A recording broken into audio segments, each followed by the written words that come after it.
Your Friday night football in the Sky Bet Championship comes from the Valley with plenty of Christmas cheer as Charlton host Hull. But both sides suffered disappointing defeats in midweek. Thought we were good, we just lacked that killer edge. For Costa, oh that might go in, it has! It squirms through! And what an unfortunate moment. Alioski scores! It's 2-0. It's a game of fine margin, isn't it, and it's disappointing for us. Our players have given absolutely everything. They're calling off the pitch.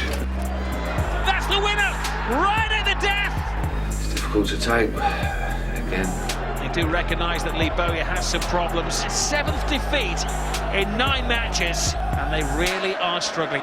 It's a tough period for us, but I believe we're turning this corner.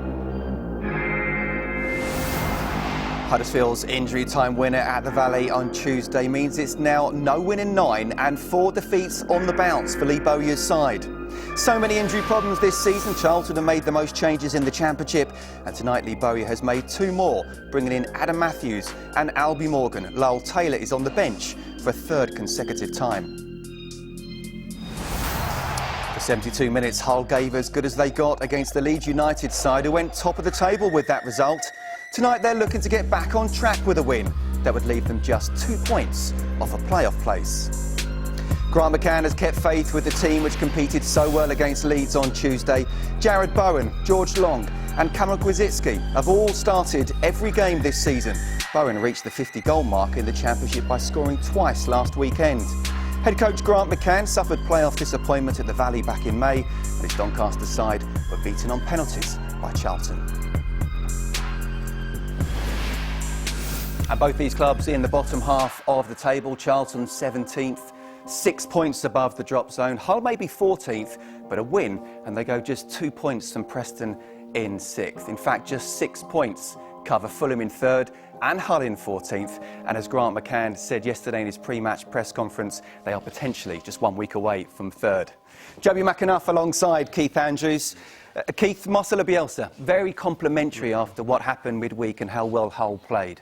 Can Grant McCann take a lot of positives from what happened in that game? Yeah, Marcelo Bielsa's not the type of manager to chuck out willy-nilly comments, isn't he? Token gesture comments. So I think he can, but you've got to look at Grant McCann's comments after the game as well. And he said he's not interested in those type of comments. He doesn't, well done, Hull City. It was a brave effort, nothing like that.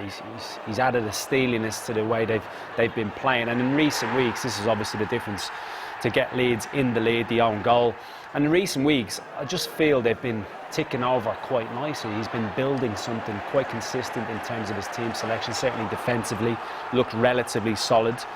And in certain players they have in attacking areas, they're always going to be very, very dangerous on the counter-attack. It's the way they're set up. But you look at certain teams and you see a real defined style of play.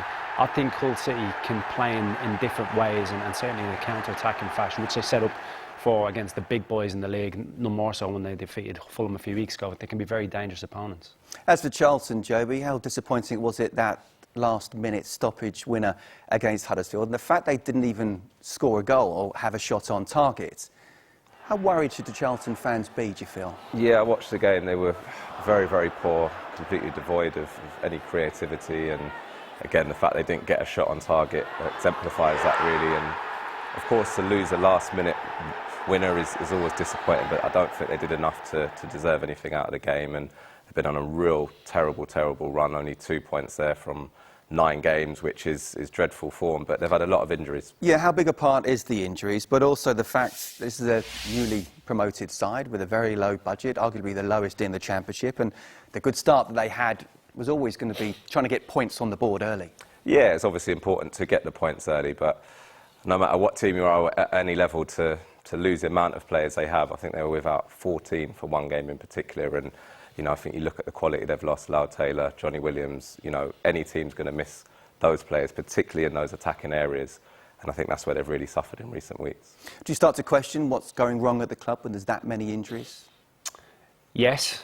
because I don't think that many, and it's been consistent throughout the season in terms of there's been a lot consistently, and then it really peaked in the last few weeks. So you have to start asking questions. So you have to start asking questions as a manager and the coaching staff in terms of what you're doing. Are you doing things right? And then the inevitable debate with the medical side, the sports science side of things, which has become very, very important in modern day football. Certainly over the last 5 to 10 years in football, it's a crucial part. Last 20 to 30 years, and we days. can almost go past that. But how do you see that when the games come thick and fast, and the way that preparation and recovery has changed over the years? Yeah, well, I personally love it when we've got loads of games, particularly, you're going into this Christmas period where you're playing, every 2 or 3 days, where for me, I used to love the matches, a little tick over in between, and then you bang out there again for the next game. What does a little tick over mean? Just a little warm-up or a massage? Just a little warm-up, maybe a bit of shape, but the main emphasis for me was always on the games. But again, it's come on leaps and bounds now with the ice baths and massages and all that sort of stuff that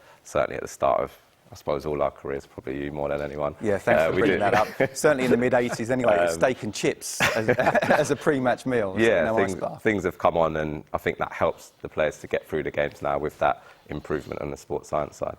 How do you see that then? Do you feel it's almost gone too important in sports science, or do you feel it's vitally important? I don't think too important, because I do buy into it, like really buy into it, but I'm torn because as a coach now, I'm looking into it from that side and trying to identify with the players. You can't please every single player. So Joby wants something in between the games. I probably wanted something a little bit different.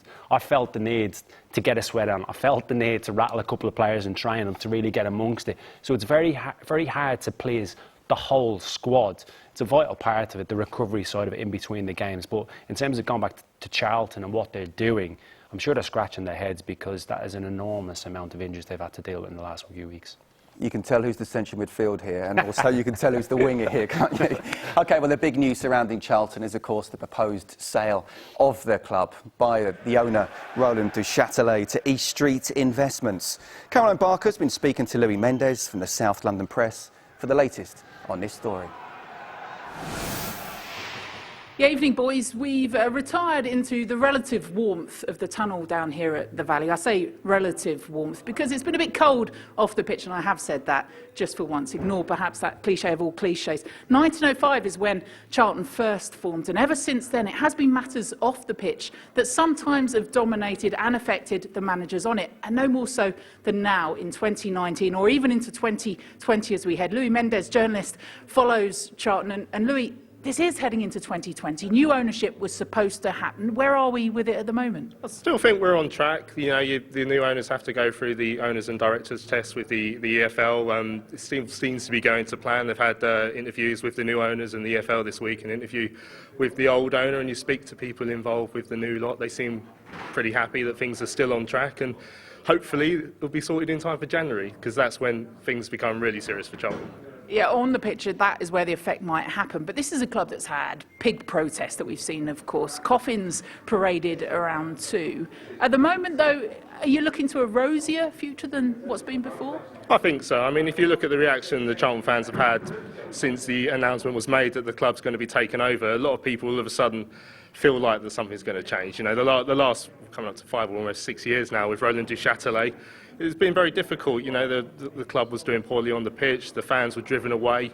Lee Bowyer's rescued a lot of that over the last 18 months with what he's done, with admittedly very little help from the owner, but he's just been allowed to get on and do it, got the club back into the Championship, and now you're hoping a new ownership comes in, especially if they've got a little bit of money, even if it's just to stabilise the club rather than turn them into the next Man City. It could be a chance to make them a club that's hanging around in the Championship for a while, because I don't think Charlton fans are expecting loads and loads of money to be spent. They just want to stabilise and just become a proper club, a community club again, and feel like they can come back to the Valley and share this journey that Lee Bowyer's taken the club on. Just briefly, if he does get the resources that he wants, who are the players that you think need to stay at this club, or at least come January? Well, it's got to be himself first, of course, because Lee Bowyer's out of contract at the end of the season. But the likes of Lyle Taylor, heavily linked with a move away to Brentford in the summer window. Now there'll be a better chance to put him on a proper contract. Maybe Johnny Williams might be tempted to stay for another year. These are key players for Charlton. Maybe even Josh Cullen on loan from West Ham. If they could tease him here, that could be a huge signing for them. And if they can get the sort of players that Lee Bowyer's players, bought into the club and got them ticking over the last season or so, that could be a real building block for the team to carry on doing what they're doing. You need to have a little look over your shoulder because half those players you were talking about, I think, want to come through the tunnel. So we'll leave it there. Louis, thank you. So for the moment, things looking up, at least off the pitch for Charlton. Thanks, Caroline. Keith, just how important is it this takeover happens and happens as soon as possible? Yeah, well, look, with the January transfer window looming, reinforcements would be nice, wouldn't they, for Lee Bowyer and the players as well. Nice or crucial? Well, probably crucial, yeah. Probably crucial because the way they're going, they need that injection of real quality. Numbers, obviously, they've got loan players in there, so to be able to freshen it up before January will be brilliant because, look, they've been through some very tough times, full stop. It was an unlikely promotion for me last season. He's done really well at the start of this season in terms of how well they did at the start. Again, I was amazed. So to sustain that with the injuries has been impossible. So it's imperative this gets sorted ASAP. And also Lee Bowyer's contract. Yeah, it's a must. I think the job that he's done there, as Keith just touched on there, is nothing short of a miracle, really, getting them up last year. And, I think he's really helped bring the club together. There was, real fractions throughout that football club, and there still is, obviously, with the current ownership situation. But hopefully once that gets resolved, there can be, a real togetherness throughout the club, and I'm sure that's the big one the fans want to get sorted. OK, well, let's turn our attention back to events on the field, and in Conor Gallagher and Jared Bowen, we have two of the most exciting talents in this Sky Bet Championship this season. The Sky Bet Championship been a fantastic breeding ground for young talent, and we're going to be watching this evening now with very different upbringings in terms of football development. Conor Gallagher, Chelsea Academy player, hadn't played a minute of first-team football before coming to Charlton this season. I think this fella has been a massive bonus for Charlton. I really do. I think when he came in during pre-season, they would have anticipated him being in and around the first team. Would he have started as many games as he has? Probably not. I think what you see from his games and from these clips is the instinctive nature in which he arrives in the box, the timing of his runs into the box. That's fine and that's brilliant to be able to do that. But then once you get in there, you've got to have the composure to be able to finish. And this one I love. We were there a few weeks ago for this game. Yeah. The different types of finishes, just clever. Not panicking when you get into those areas. Lee Bowyer has said he needs to brush up on certain aspects of his game, mainly defensively, but that will come. I spoke to Lee Bowyer about him. I said, tell me about his attributes. He said he's box to box, he gets stuck in, he scores a goal. I said he sounds like a young Lee Bowyer, and he nodded and smiled. But Jared Bowen, November Championship Player of the Month. He came through very different in terms of from Hereford Town, playing non-league football, but every bit as exciting for you? Oh, absolutely. And I think the difference for me at the moment is he's doing it consistently. This is his third season now, really, in terms of scoring regularly and scoring at a rate that I don't think anyone really expected when he first come on the scene there. Great finish. I've noticed that he takes shots really early, catches keepers off guard. This one I really like. I think it's an improvement where goes on his left, shifts back onto his right foot, and that's been a big step up in his game now, being able to score on the other side. Again, early strike, nice and clean into the corner, and he just scores goals for fun, really. He scores different type of goals, doesn't he? Yeah, 100%. He scored 14 this season in the Championship. He's worked hard on his right foot. Half of the goals he scored this season has been with his right foot. But look at that. 50 goals in 103 starts. He isn't even an out-and-out striker. Basically a goal every other game, although perhaps just the assists could be a little bit higher. Nobody scored more Championship goals since he made his debut in a division. And look at the names on that list. I think it's... Is he a Premier League player? Are we saying when rather than not if? And when will it be? Well, Hull will be hoping not in January. And what I would have to say about him is, I think if he wanted to get to a Premier League club by his actions behind the scene, he probably could have forced it through, because there has to be suitors. He's not that type, though, is he? He's not that type at all. He's got a real humbleness about how he conducts himself, which is quite refreshing. You get judged as a young player. First season, you burst onto the scenes, how do you do? It's the next season. So the opposition, you're known to them.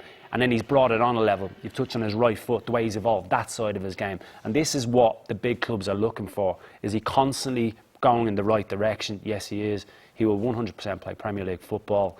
When that will be, I'm not so sure. Hopefully not this season for our sakes. Yeah. Gallagher and Bowen certainly thriving under Lee Bowyer and Grant McCann as well, who you feel will have long careers in management themselves. But both will only be focusing on tonight's match, and we'll hear from them when we come back.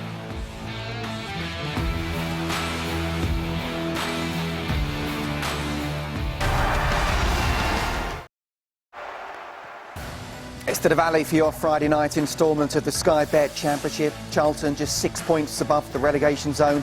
The Bowyer's side need a victory to keep a bit of distance. Grant McCann's side are 14th, but can go just 2 points off the playoff places with a win. Both managers have been speaking to Caroline Barker. Lee, you had the meeting with the prospective new owners last night. Can you update us on anything? Yeah, it was a good, positive meeting. There were some good things that I heard, some positive things. So obviously there's a long way to go yet. They're not taken over fully yet, so it's in the EFL's hands. So until that happens, then I'll have to just keep doing what I'm doing here under the owner Rolon. So yeah, nothing too much to tell, but there were some positive things from last night. Yeah, I was just going to have another nibble then and ask you what he said. But you're smiling at least. Is it fair to say, past couple of interviews I've watched or heard, you've been frustrated? It's got you down a bit? Yeah, I'm still frustrated because we just want to see things happen and positive things for the football club. That's the most important thing for me. And regarding last night, there was some positive things. There was some strange things. Like what? Well, I'm not going to go into detail. That's between myself and the potential owner. But there were some good things and some strange things, and that's all I can say. And but hopefully it goes through sooner rather than later, and hopefully before the January transfer window opens. We want to try and push for the top 6. We haven't shied away from saying that from day one. That was our aim when we came in, and that's what we'll push for every day. And you know, that starts in training. In terms of what this group are about, they work very hard in training and they get the rewards on the pitch, and we're hoping we can take that into the game tonight. Well, given all of that, what would 3 points mean to you tonight then? Well, it's about responding really. We've been on a decent run over the last 9 games. I think we've won 5. You know, and a draw of 16 points over the last 9. So we know we're in a decent run. But you want to finish this 12-game cycle the way we set it out with 3 positive results starting tonight. Joey McAnuff alongside myself and Keith Andrews. And Keith, this is how we believe the teams will line up. How key are the wide areas tonight? I think they're going to be crucial for both teams. It's the clash of systems, a back 3 stroke back 5 for Charlton up against a fairly settled system for Hull City. And in wide areas, what they do is from deeper positions, the counter-attacking threat that they have with Grzycki on the left and Jared Bowen on the right-hand side. I just think what they do from deep areas, we've seen the chances here from counter-attacks, they're the best in the division. Scott Barker said that, hasn't he? Yeah, more chances from winning the ball back in their own half, and it comes from these wide areas. So the issue that it might cause between the right-sided centre-half, Lockyer and Matthews, this type of area here for Grzycki, and probably more importantly, where Bowen picks up his position. We've seen this before where the left-sided centre-half for Charlton latches on to the opposition winger. Now, will they do that today, or will Purrington drop back into these areas? It's an interesting one for Charlton to work. What do you think will happen, Joby? Will this be a 3 at the back, or will it be a 5 at the back? I think it'll be a 3 to start. It depends how brave they want to be, and I think with the 3 that you're looking at, obviously Eves, Bowen and Grzycki, it's a big problem they're going to face. I don't think they're going to want to go 3 for 3 there. Again, for me as a forward, I want to get in these half and half little positions. I want my fullback to give me that licence to get forward. If he is attacking and you've got Purrington out the game here, when you win it back, I think that is why. If they're brave enough and they can get through the midfield and then get into these wide areas, they can cause a lot of damage. That's what you think is what Grant McCann would want, really. What about Charlton? They're very fluid in their formation, aren't they? Yeah, they make alterations during games. I think in one of the recent games, there's as many as 4 changes, which, you know, must be tough for the players, but they do like Lee Bowyer to almost box off the midfield area sometimes and then leave Macaulay Bonne, who's, again, a player I know well, to really lead that line and try and stretch the opposition, and obviously with the pace of Lecco as well to support, and again, you know, try and counter-attack teams. How are you like as a player, and what are you like as a coach in terms of changing systems during a game? Listen, I think sometimes circumstances can dictate. I would certainly like to be clear in my strategy and want the players to have a clear understanding of what we want to do. But at the same time, I think you have to be flexible enough and maybe have a second option based on maybe what the opposition are doing that you might need to flip into. 4 in a game's probably a bit too much for me, but you have to be flexible. What's the type of game that Lee Bowyer wants? What's the type of game that Grant McCann wants? I think Graham McCann will be content with the counter-attacking style to sit in, to frustrate. What they do very well is they creep up on a team and they'll be aggressive when they can be.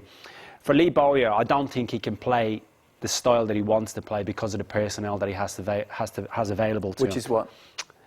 Not as good as everybody being fit. I think the style he wants to play is in your face, aggressive, get at teams. What I would be doing now if I was Lee Bowyer I would be looking for clean sheets. I think that has to be the success that they build from. They're conceding too many goals, they're not creating. T Green has been okay in recent weeks, but in both 18-yard boxes, they haven't been anywhere good as near as they need to be.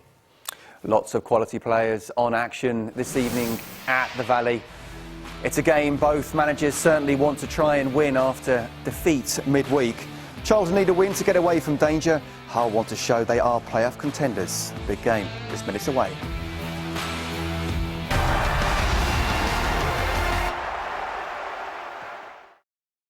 You can't forget what our goal is for this season, and that's to stay in the league. It's tough because the players, they've given me absolutely everything in every game. We'll turn this corner, I have no doubt, and we'll start winning points. The teamwork, the foundations that we're trying to set here are starting to come to fruition. This time of the year is very important, and the teams who predominantly end up in and around the top 6 have a very good run over these next 9 or 10 games. Well, despite Charlton and Hull losing midweek, it's Hull who come into this game in the better form. The carrot for both will play early, get the win, put your feet up over the weekend, but lose, and you're watching Soccer Saturday hoping results go your way. Joby McAnuff and Keith Andrews alongside me. And Joby, how did you find a Friday night game? And playing first, certainly. Yeah, I used to really enjoy it.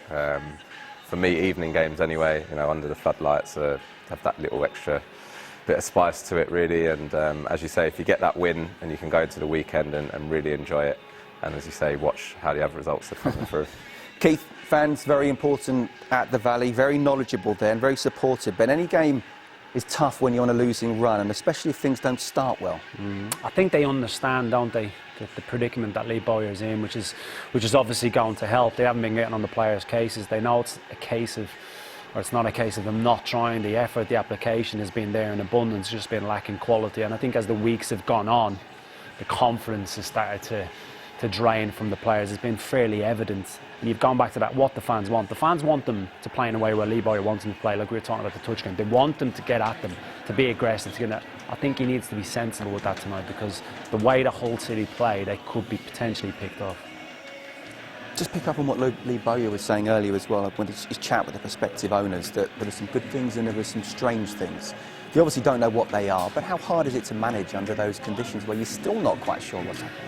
Well, the strange things comment will be slightly worrying if I was a Charlton fan, and that doesn't sound particularly good, what direction that they're going to take the football club in terms of how much knowledge they have of the level and exactly what Lee Bowyer has achieved at this football club. So, yeah, slightly bizarre. Joby, how do you see this going? I fancy Hull. I think obviously Charlton are in a difficult place at the moment. I think if Hull can go and start really well and score early, I fancy them to go and win. Keith? Yeah, I think I'm going to go score or draw. It's just gone on a little bit of a loop there. I said to Joby with the touch game, I think fancy Hull, but I'm going to go score or draw. I just think they might well dig something out here, Charlton, with the fighting attributes that they have got. It might be something they'll take right now, but we'll just see how this game develops. Your commentary team at the Valley, Danny Higginbottom and Gary Weaver. Yes, thank you, Scott. Well, for Charlton Athletic, it is like waiting for Christmas, waiting for the big day to arrive with the best gift they could wish for: new owners. The wait goes on while the EFL quite rightly ploughs through the information it has before giving the takeover the green light. Hull City themselves are still up for sale, but the club from the city with the famous bridge has current owners who are trying to build bridges and right the wrongs of the past. For far too long for both of these clubs, the story has been off the pitch. On it, Charlton reached the championship against the odds. Now they're in a fight to stay in this league, whilst Hull City believe they have got what it takes to reach the top 6. Unfancied outsiders, but they have been down this road before. On come to the teams, and Lee Bowyer is desperate to start Lyle Taylor, but his medical department have advised against it. So Jonathan Lecco will start alongside Macaulay Bonne in attack. Taylor must wait on the bench again. Alfie Doherty was due to start, but he's fallen ill, which is the way it's been going for Charlton lately. Albie Morgan steps in there. Johnny Williams was set to return to the bench tonight, but he suffered a slight setback after miskicking a ball in training, so he sits this one out. Lee Bowyer sticks with 3 at the back. He believes that gives Dylan Phillips the best protection, but they do then lose a bit of power up front. Well, Hull City go with the same 11 which ran Leeds close 72 hours ago. They are built to counter-attack. Jared Bowen and Kamil Grosicki will have the Charlton defence on red alert. Bowen has scored 15 times this season, including 10 in his last 10. There's still no Josh McGuinness, who misses out on a return to his old club. So Tom Eaves, who Charlton wanted to sign in the summer, leads the attack. McGuinness isn't too far away from a return, though. Leo da Silva Lopez is playing in his preferred position of central midfield and excelling there. He was tipped for the top as a 16-year-old at Peterborough by his then coach and now manager Grant McCann. So another waiting brief for Lyle Taylor tonight, which means Macaulay Bonne once again leads the Charlton Athletic attack tonight. Danny, how important will his presence be? He could well have a big part to play this evening. With Charlton ravaged by injury, in particular in the midfield area, they could decide to go a little bit more direct. This is where Bonne could well be vital in holding the ball up and linking play, enabling his teammates to join in. And as for Hull, Jared Bowen, he is the man of the moment with 14 league goals. Hull are one of the best counter-attacking teams in the league. And Bowen always manages to find space with his intelligent movement, and at times will end up in the centre-forward position. Well, he is on the wanted list of quite a few clubs right now, Jared Bowen, but Hull City say they will not accept £20 million or less for his services.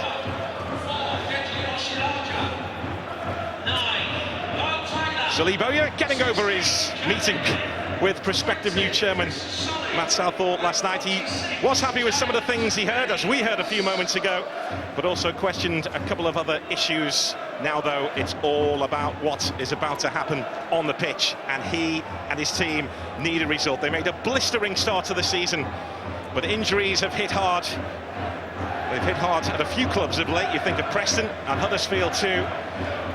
Charlton need to start winning games again, and particularly here at the Valley, which is their power base.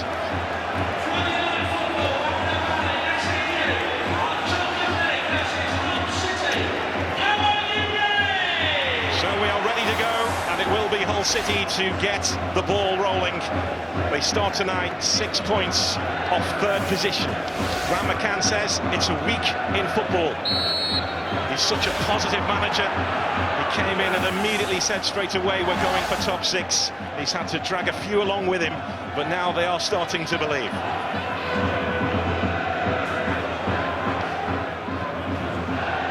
What will be interesting to watch tonight is to see whether Charlton will step up on Hull City, how far they will step up on Hull City because of Hull's ability to counter-attack. I think they have to get the balance absolutely spot on between defensive and attacking, because, as you know, with Grant McCann, one of the best counter-attacking teams in the league, and that's why I think at times Charlton will probably look and say, right, let's defend with a 5 and allow 4 or 5 then to do the hard work going forward, because the last thing they want to do is find themselves their most vulnerable when they're actually on the attack themselves. A slip from Dylan Phillips as he launches that ball forward. There's Macaulay Bonne. Harry Lehigh.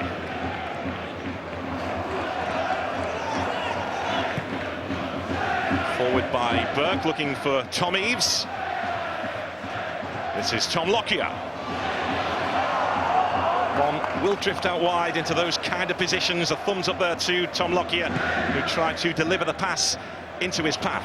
Well, one of the things is, when you speak to Grant McCann, the Hull manager, he says that the fullbacks are a key part of the way that Hull play, because the likes of Grosicki and Bowen, because they drift inside, that means there's space for the fullbacks to go into, and that's why I said about Charlton, I wouldn't be surprised at times to see them go that little bit longer and try and take advantage of the areas vacated by the 2 Hull City fullbacks.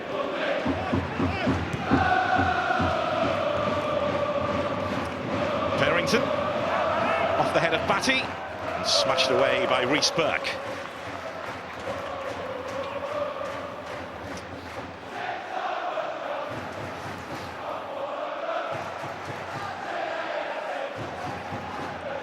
Grant McCann felt physically sick the last time he was here, and it's got nothing to do with the Valley.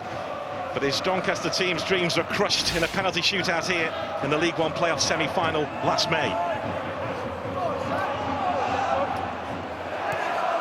And the feeling still lingers. This is Gallagher, who forces a Charlton corner.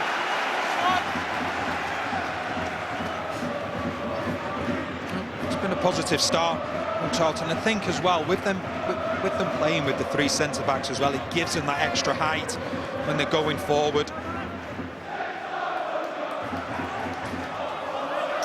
Sarr lurking at the far post. Thrown short to Macaulay Bonne, back to Gallagher. There's the impressive Conor Gallagher again. His first loan away from Chelsea this season. Macaulay Bonne with the cross. Lecco was lurking. Good defending by Device, who matched Lecco stride for stride. This is Jarrod Bowen.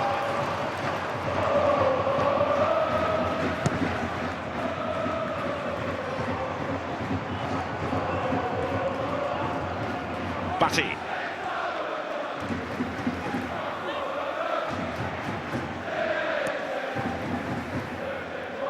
All just trying to tempt Charlton onto them.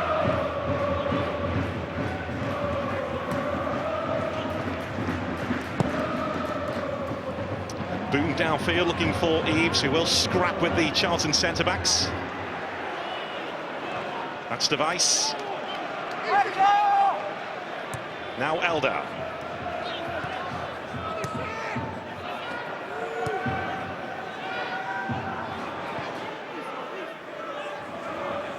There's Burke. De Silva Lopez. Trying to set Bowen away in behind Naby Sarr. Centre-backs of Charlton will have to be aware of that. That's where I think the three centre-backs, they have to be close together, because the last thing you will want is the likes of Grosicki and Bowen splitting the three centre-backs and getting in between. You'd rather them, if they are going to get in, look to get in more down the sides and then deal with it that way, because if they're able to go through the middle, you then automatically take one of the centre-backs out of the game.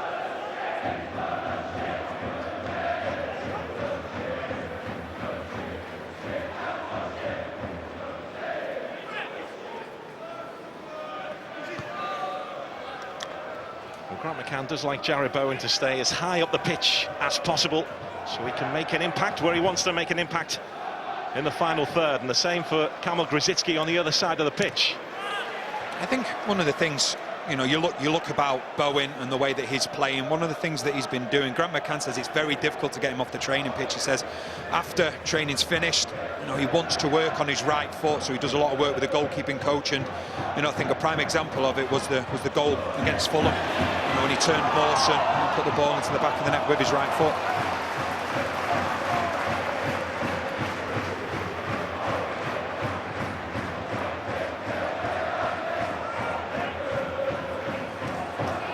This is Ben Perrington, who in many ways scored the forgotten goal of the playoff final against Sunderland. It was his goal which levelled things up at Wembley.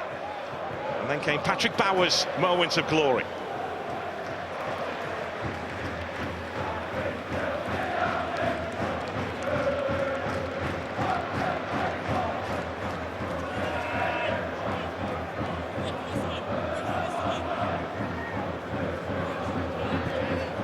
Macaulay Bonne.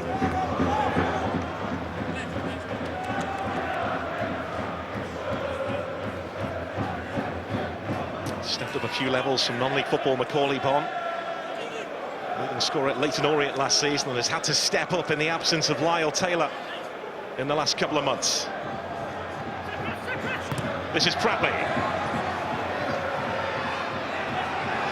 De Silva Lopez. Looking for the pace on the far side of the pitch for Grosicki, who just ran out of pitch. But that is the danger. That's exactly what they're looking for. It's a wonderful ball from Lopez, and I think what you've got to be mindful of is that in that situation, Matthews is going to be pushed up as a right wing back, and that's where the back three then has to shift around, and Lockie has to become the right full back, and obviously Perrington then can come round and become the left back and try and keep a back four even when they are attacking.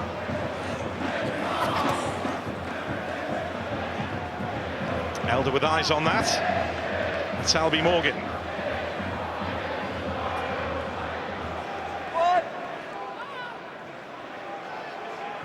Riesberg knows this area pretty well, having come through at West Ham. Cool head of Leo da Silva Lopez. As I mentioned in the team news, this is where he prefers to play, at the heart of midfield. Has operated at right back and right wing back in the past for his clubs. But in Grant McCann, he has a manager who knows him really well. Grant McCann was coaching the under-15s at Peterborough when he first set eyes on Leo da Silva Lopez, and he told Darren Ferguson, you have to involve him somehow, and Darren Ferguson said he's 14. Following summer, he was taken on Peterborough's pre-season tour. There's no doubt about it. He's a huge admirer. He's very good with the ball at his feet, and I think that's a good thing for young players as well, is that when you have a manager that's known, has worked with you at previous clubs, and it always gives you a real advantage, because the manager then knows the player and knows how to get the best out of him.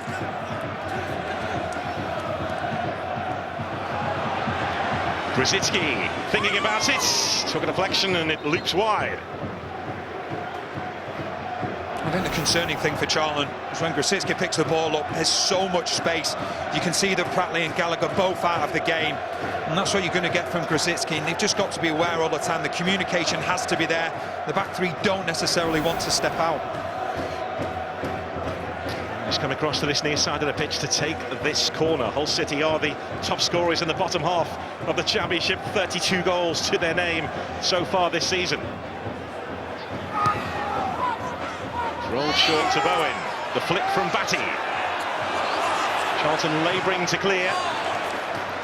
Device's efforts charged down, but Charlton have struggled defending set pieces this season.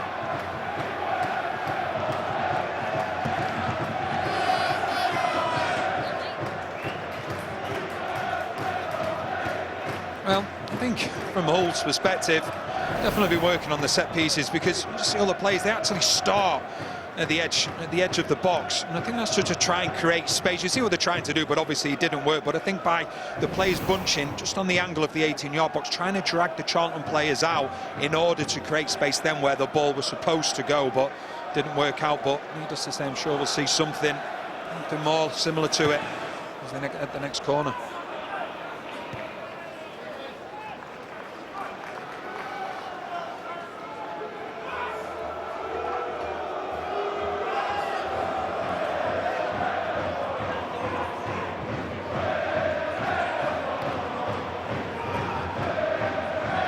Tarrington. Nice drop of the shoulder there from Lecco, and Lehigh took him out. He was outwitted there. It's good play from Lecco. Just lets the ball go across his body, and Lehigh, like you said, he fell for it. It's good play. A couple of set pieces for both teams so far in the game. Sarr, Macaulay Bonne and Jason Pearce all forward for Charlton.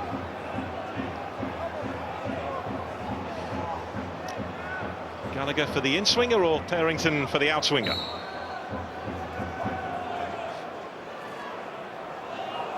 There's something planned. They do this quite often, Charlton.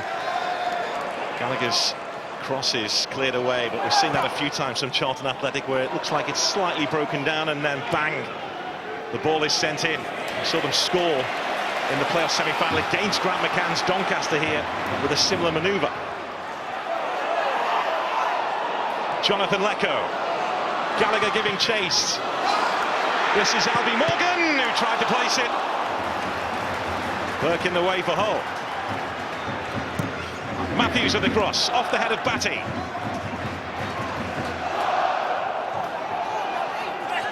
Bowen back on defensive duty. Well, I think what we've seen from Charlton so far, with them playing a 3-5-2 now, we've seen Gallagher, he's got the licence to get forward. He's done it well on a few occasions, and then being ably backed up as well by Morgan, because they've got Pratley sitting. So Charlton going forward, they are committing men forward, and like I've said, from Gallagher's perspective, he's got that extra freedom to get more advanced now because he's got the extra man in midfield. Robust challenge from Eaves, or Evan, I should say. Ball go through by Elder.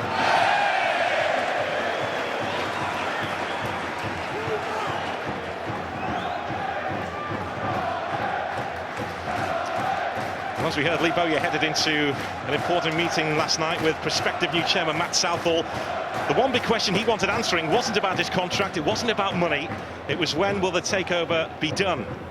Usually it takes up to 6 weeks to get it done. There is Matt Southall, the prospective new chairman.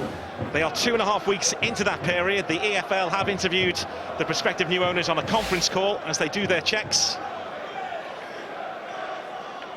Charlton's prospective new owners are hoping it will all be finalised within the next 3.5 weeks. But for now, Roland Duchâtelet continues to pay the bills.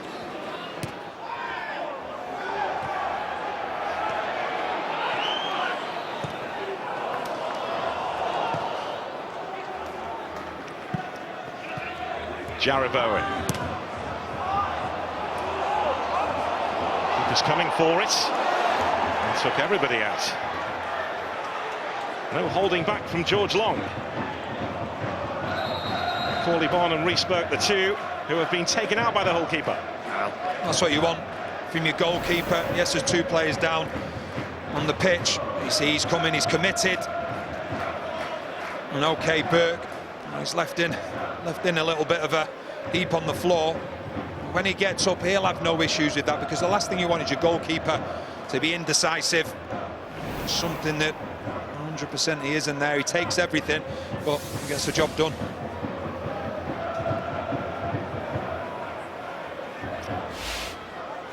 He was definitely decisive, as Rhys Burke has just found out. He and Jordi de Wijs both had their injury problems last season, which frustrated their manager, Nigel Adkins. They have been a bit more robust this season, and they formed a good partnership. Yeah, and I think they've got a really good balance between them, with Burke right-footed, de Wijs more obviously left-footed. But with de Wijs, what you see is what you get, an old-school defender, whereas Burke, he's the player more often than not that can take the ball out. And I think de Wijs, he had a difficult start, but he's really grown into the role now, to the point where he's near enough becoming a cult hero at the club, and like you've just said, building up a really good understanding. And they're close friends off the pitch as well, which helps with that partnership. Like me and you guys. Well, you may think we're close friends.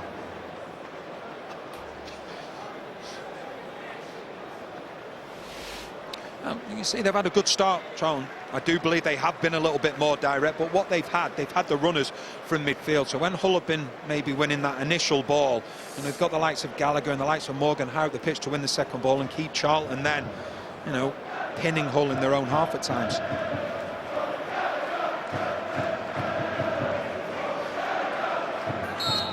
So Burke is back on his feet and ready to return.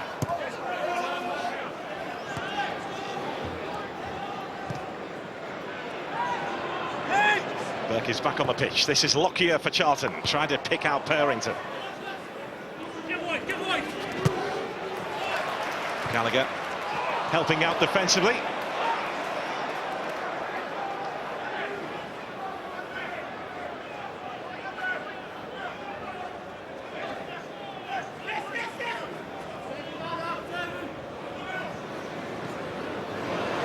Pratley just got a flick on that.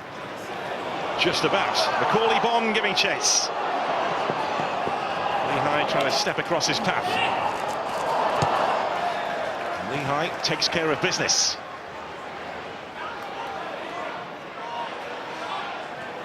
There's Gallagher.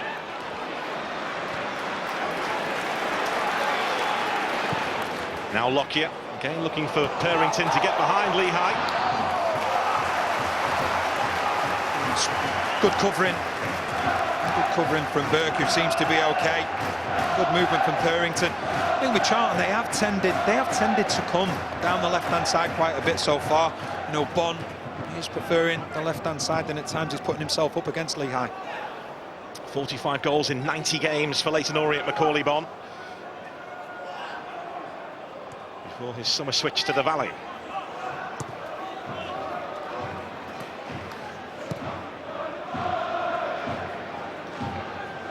This is Lockyer, who was signed to replace Patrick Bauer in the summer.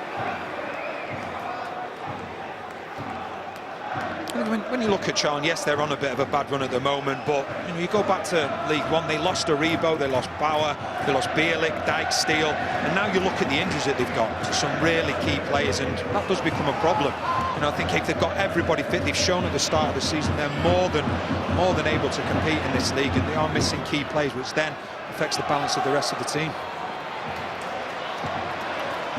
Joe Aribo was excellent for Rangers in the Europa League last night. There's Leo da Silva Lopez. Jared Bowen. Now Batty. Flag has gone up.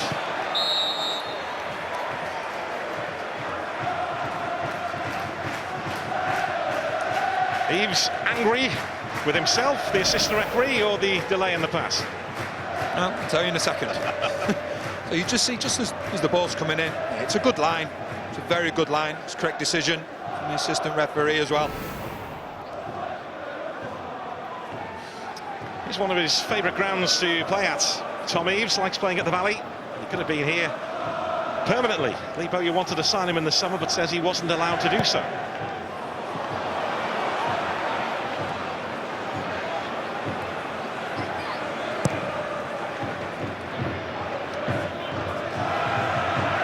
Winning in the duel. There's Batty. Lehigh. Now Bowen. Elder's on his way on the far side. Elder's been found. Brzezinski ahead of him. He tried to force it through, but it was Lockyer who went diving across to prevent that ball going through. In fact, it was Matthews, I think, who was once playing rugby union, who did a rugby union-esque tackle. Well, it's the decision-making. He decides that he's going to go out to Elder, and when Elder gets past him, he has to do that, because by going towards Elder, he's left Krasicki free, and that was the issue. So he had to take that yellow card, and because otherwise, Krasicki would have been in.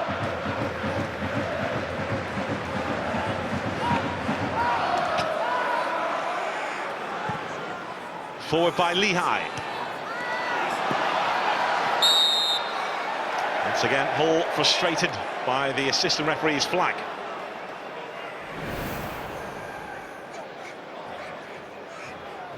Get themselves back into a good position. I think it's actually, when the ball comes in, you see the centre-backs, this time it's Burke who's up there, seems to be suffering no ill effects from the challenge from his own goalkeeper.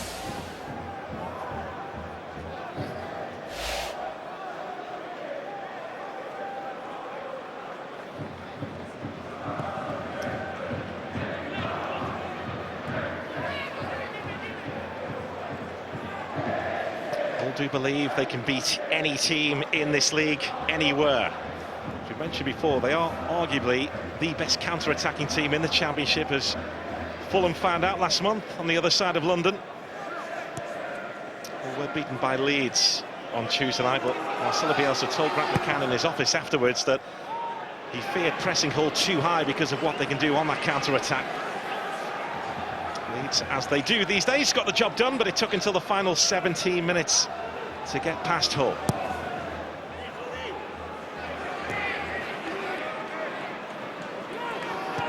That's Batty. Jackson Irvine looking to set Bowen away. It's Bowen.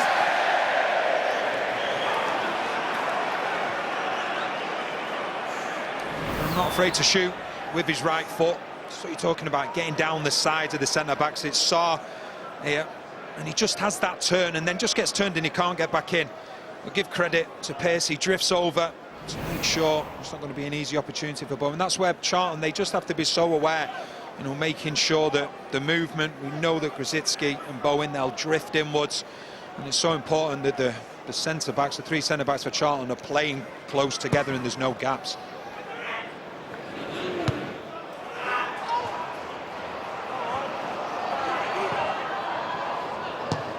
You were right what you were saying earlier. Jared Bowen has been working on his right foot for a year and a half now, so he doesn't become predictable, so he can go both ways.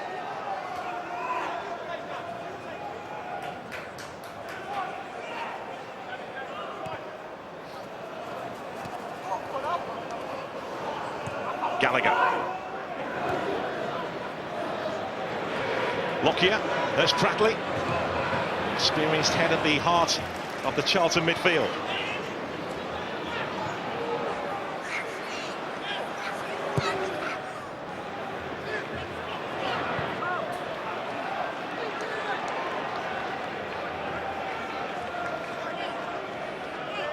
Well, he knows this area pretty well, Grant McCann. He first arrived in English football as a 14-year-old when he signed for West Ham.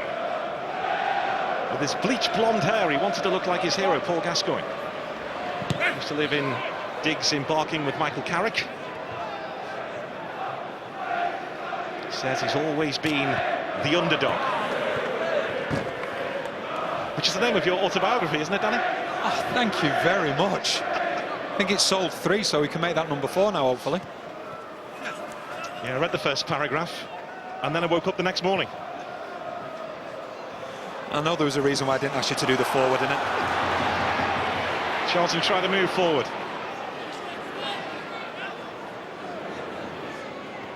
That's Morgan. Here's Conor Gallagher. Matthews on the surge. Now Lecco. Lovely touch from Gallagher. Here he is again, trying to knit things together for Charlton Athletic. Lecco. On waiting up the near post.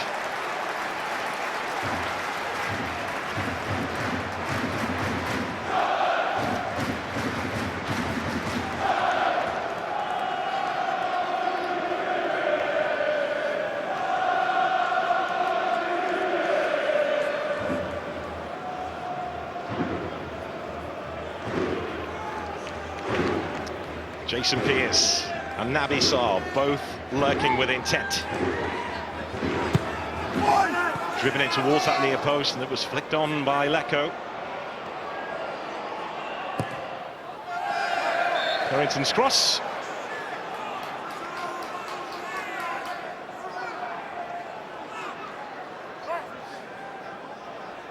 Charlton with a chance to reload.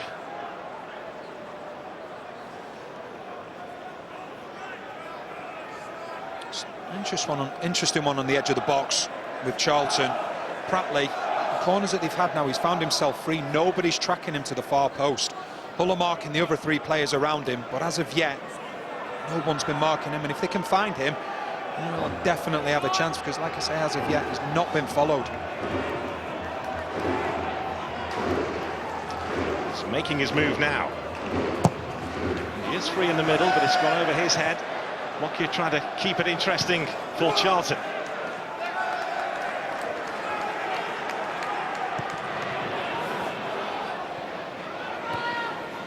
With the quick release, trying to set Hull away with Jared Bowen. De Silva Lopez. Grzycki. 3 in the box for Hull City. Matthews was back minding the shop for Charlton. Lecco. Done well again, Lecco, and he just about hurdled the challenge there from Lehigh, who once again was outwitted by the skills of Jonathan Lecco. It's great play by Lecco. That's just what you want when you've just had to deal with the counter-attack. Can you just relieve the pressure? And he does it magnificently well. The referee then plays the advantage, end up getting the goal kick, but wonderful skill to get the better of Lehigh. And tries to carry on as well. I'm surprised the referee didn't actually stop it then for a foul.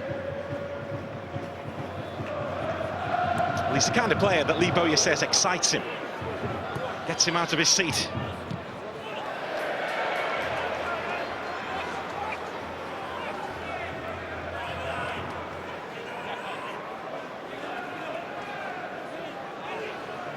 And he's still hamstrung by injuries to key players, Lee Bowyer. He can't remember the last time he sent his team out to play the way he ideally wants to play.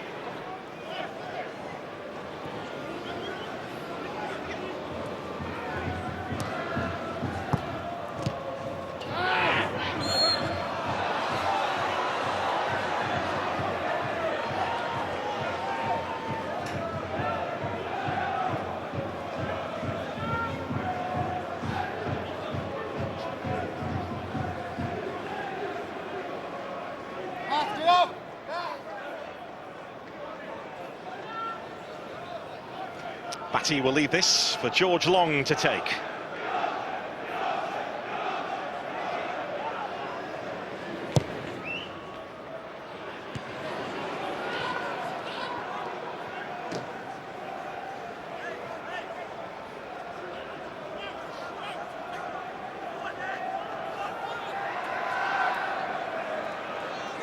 Device.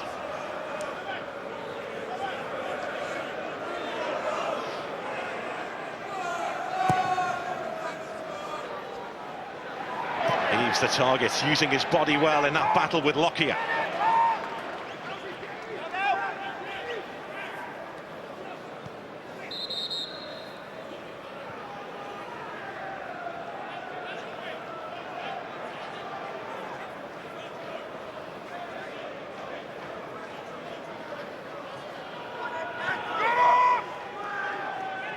There's Device. Corley Bond following Reece Burke, and Charlton looking to man mark all over the pitch here.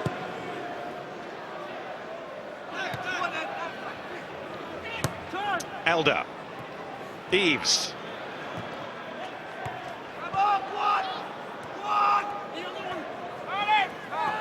Leo Da Silva Lopez was taken out. The referee has seen it and played the advantage, but now pulls it back.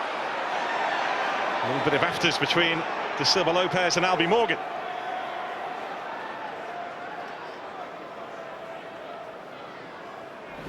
Referee Andy Davis just trying to play the advantage. He sees that there isn't any, so he brings it back. It's a coming together between Lopez and Morgan. You just see a little bit there, and the fourth official on the side does the right thing, just tidies things up, and then the referee Andy Davis just calms things down as well.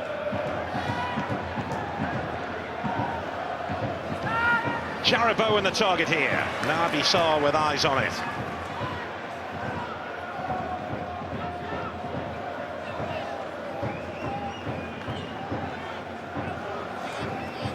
There's Batty. And to shake off Purrington.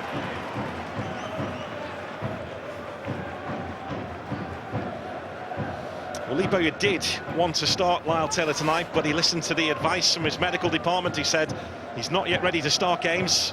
We'll be hoping that changes next week, as will Lyle Taylor.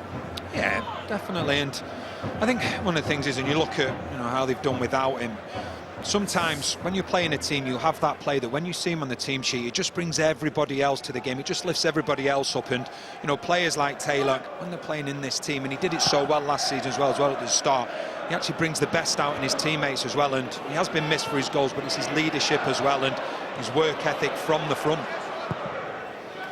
Missed 14 weeks, Lyle Taylor, but Charlton was still scoring goals. Macaulay Bonne, I mentioned earlier, stepped up. Two key men who they're really missing tonight in the midfield area, Josh Cullen and Johnny Williams, the two players that Charlton have struggled to adapt to life without.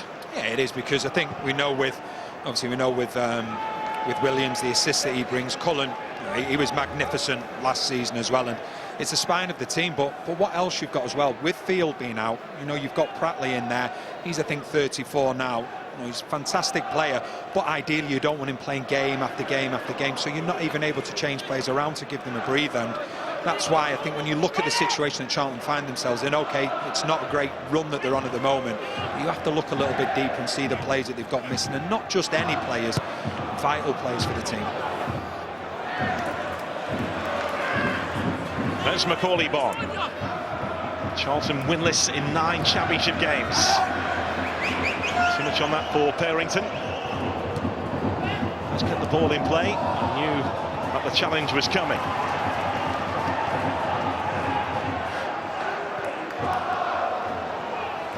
There's Naby Sarr. He's had a shaky few weeks at the back for Charlton, and he's run into trouble there. Conor Gallagher. Purrington hits that cross first time. Albie Morgan is waiting. Morgan trying to shake off Da Silva Lopez. He has done. Macaulay Bonne was waiting in the middle, but Burke beat him to the punch.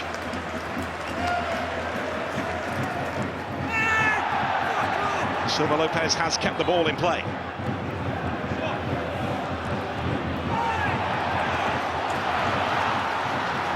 Here come Charlton Athletic again. It's Jonathan Lecco. Lecco. Green for handball there as device hit the deck. Apologies if you were offended by any language you may have heard a few seconds ago. You can see the Charlton players, they're complaining, they believe it should be a penalty, but as far as I'm aware, under the new law, if they're using their hand just to go down to support them, then it's not going to be a penalty. I think that's a prime example of it. His hand's not in an unnatural position, he's putting it down behind him.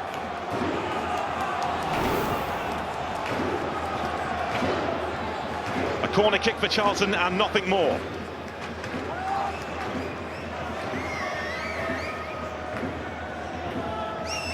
Lockyer has lost his man in the middle, and the header from Pratley finds the back of the net. Charlton have been on the ropes in recent times, but they've come out fighting tonight, and the old head of Darren Pratley has done the trick. Well, it's been thoroughly deserved from Charlton, but Hull haven't learned their lesson. Every single corner, and it's so obvious and so easy for us to see from here. He is never marked at any point, and he has all of the back post to run around to, and he gets the run on Lehigh. There's no chance it's a foul, absolutely no chance. But you have to question the defending. They've had 3 corners to deal with every time. He has been free. That man Pratley, and he may be the senior man in the team, is in the right place to make it count and give Charlton the lead.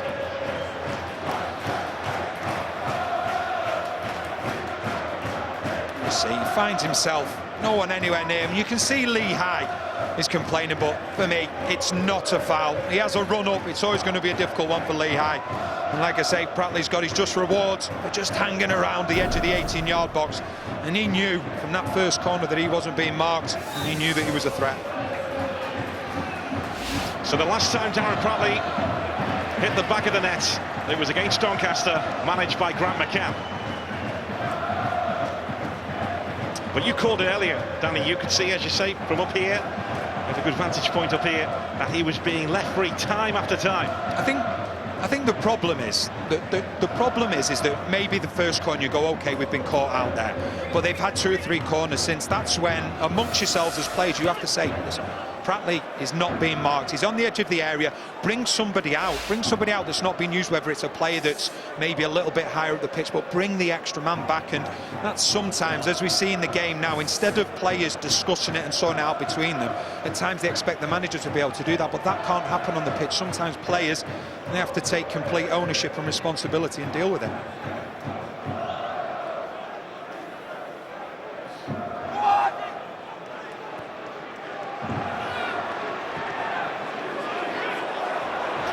Lecco giving chase to this and gets there ahead of Jordi Device.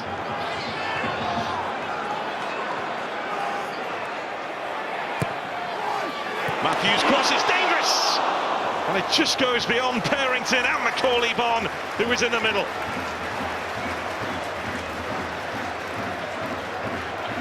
It's a wonderful ball in from Matthews. And one thing I will do is give the goalkeeper Long here some credit, because he's come out, he's prepared to be brave, could potentially be offside. And he just probably puts Bonne off. I'll take nothing away from the cross. It's a great ball. Hull defenders, they don't want to attack it, fearful of an own goal. You see Purrington, he's just not able to get on it the other end, but it shows when Charlton are going forward, that's one wing-back crossing the ball, and the opposite wing-back's in at the far post. Charlton are carrying the greater threat when they move forward. That's Naby Sarr. Macauley-Bonne again, using his body well. The goal scorer, Pratley. And Jackson Irvin was all over it.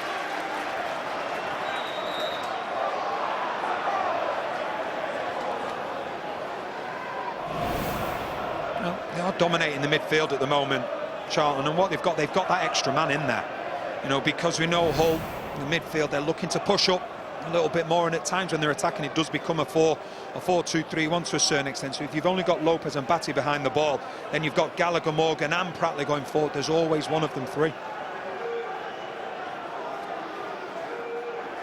George Long building a 2-man wall.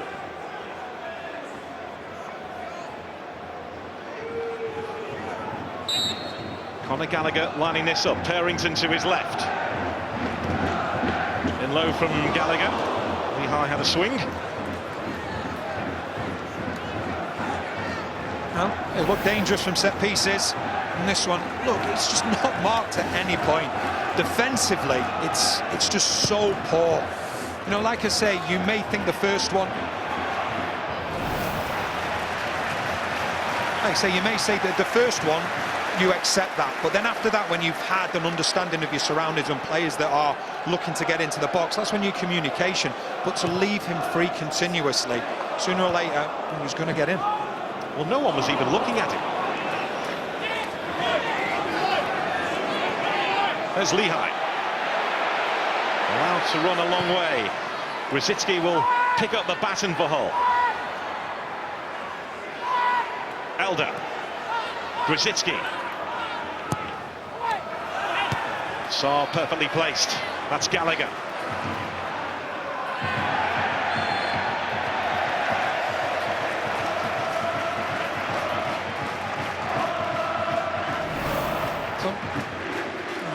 It's always going to be a difficult one for Lehigh there, because he's in a specific position. If a player has a run on him, like I say, he's complaining it's a foul. I don't think there's any chance that it's a foul.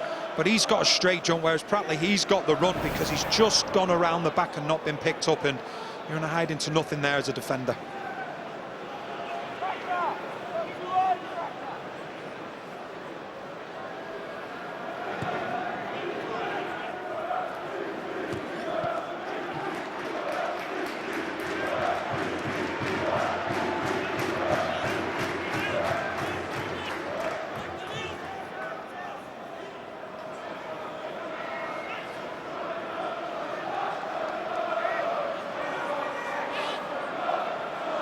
Matthews finding Conor Gallagher, who survives the handball appeals. Device guarding the near post. As we've seen, he can do both sides of the job in midfield. Conor Gallagher, the dirty work at the back, and also cause problems moving forward. Europa League winner, who's on the bench for Chelsea last season.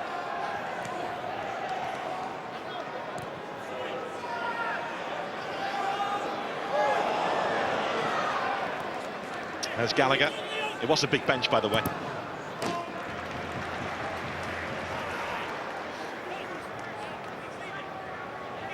Does have Claude Makelele checking up on his progress on a regular basis here at the Valley. Conor Gallagher.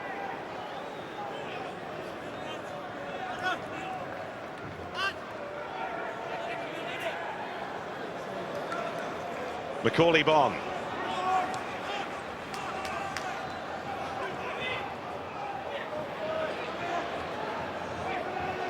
Lehigh carrying the ball forward again for Hull.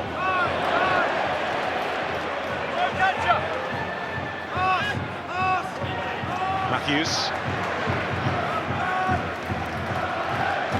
Charlton have found this season is that when they've been ahead in games, particularly at half-time, the opposition have changed their system to match them up. Cardiff did it here a few weeks ago when they were trailing 2-0 in Neil Harris's first game in charge. Charlton played with a diamond that day, so Neil Harris switched to a diamond for the second half of Cardiff City, and they ended up emerging with a point. That's Morgan!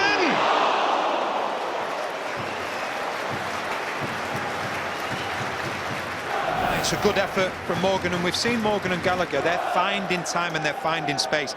Like I say, they've got that one extra man in midfield. It's a good effort. As Long worried. If anything, I think Long thinks he's going to actually look towards the other post, and he doesn't. Just take Long by surprise, but it's always drifting wide, and that's where they're just missing out at the moment, Hull. Charlton are just outnumbering them, so they've got that extra pass in midfield and that extra free man.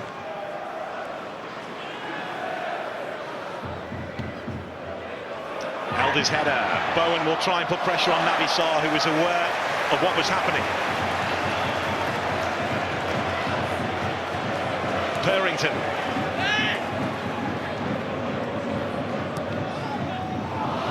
It's gone beyond Pratley, and Hull could be in here. It's Eves. Charlton have managed to get bodies back behind the ball, but this is Jarrod Bowen driving at Sarr. Cross takes a nick. Stretch from Eves. We'll have a corner. Pearce does really well here. Gets across towards the near post because Sarr has obviously been dragged out. Takes a touch off Pratley. And like I say, Pearce in the right place just to make sure nothing more can come from it. Once again, Hull City players lurking just outside the penalty area. Now Device and Burke try and bulldoze their way inside the box. Device was the target. Morgan leads the breakout for Charlton.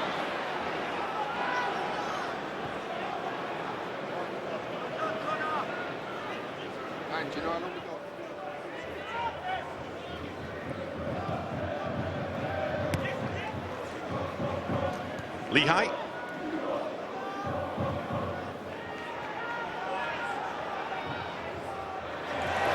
Loose pass from Yordi Device.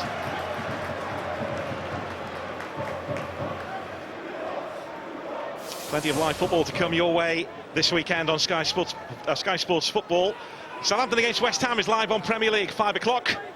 And then Super Sunday, Manchester United against Everton, 1 o'clock Sky Sports Premier League. Followed by Arsenal against Manchester City, 4 o'clock Sky Sports Football. And then Monday Night Football, not too far away from here, Crystal Palace against Brighton, always a feisty affair, 7 o'clock Sky Sports Premier League.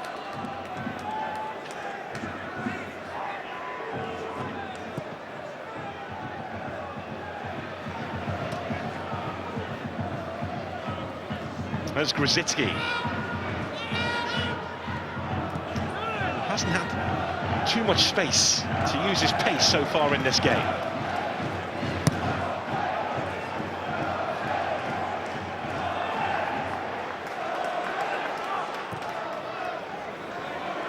Jarrod Bowen. There's Gallagher.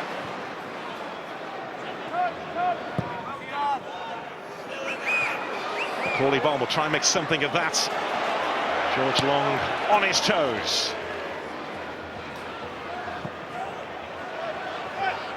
Eaves, a one-man wrecking ball.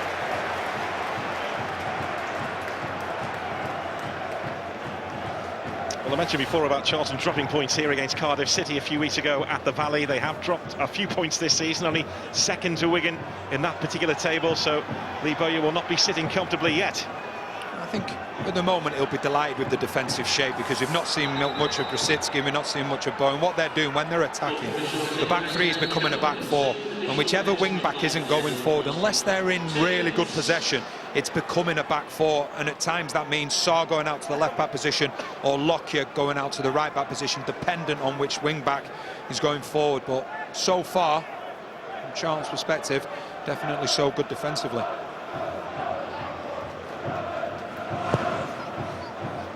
We mentioned about teams matching Charlton up. Be interesting to see what Hull City do, if they do anything at half-time.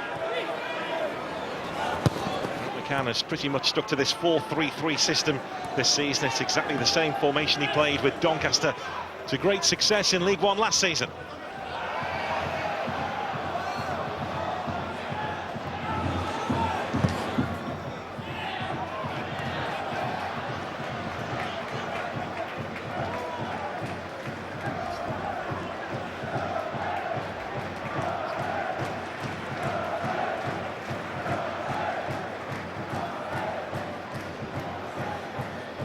Prospective new owner and chairman Matt Southall will be pretty pleased with what he's seeing so far.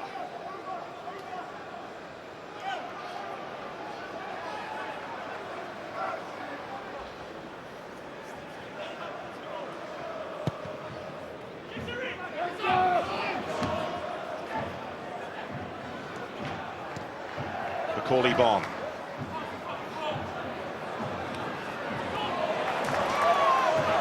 Lecco has looked lively at times in this first half. De Silva Lopez getting the better of Gallagher, but there's Lecco again. Now Gallagher. Matthews with the cross.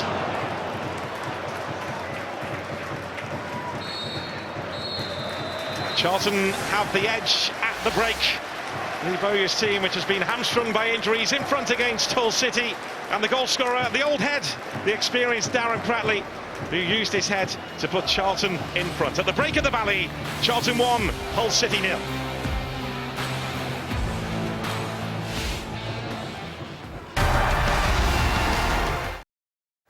Well, Charlton may have all the injury problems they've got this season, but thanks to Darren Pratley, a first goal of the season for him, they lead Hull by 1-0 at the Valley. And the goal itself, Keith, they were warned, weren't they, Hull? Yeah, 9 minutes before the corner kick, which cost them. Just want to highlight before a ball's kicked, this is Hull's zonal system right across the 6-yard box. The 4 zonal players, they've got 3 in and around here, markers that are blockers, and the most important part of this is Darren Pratley, edge of the box here.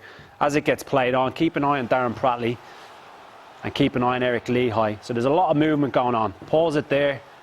Lehigh hasn't got a clue where Darren Pratley is. It's clearly being worked on, overcooked, so they get away with it on this occasion. Ball gets recycled, Hull are able to get in a position to deal with it. Again, lots of movement. The movement of Darren Pratley, knowing exactly where he's going to go, and Eric Lehigh, the back zonal man.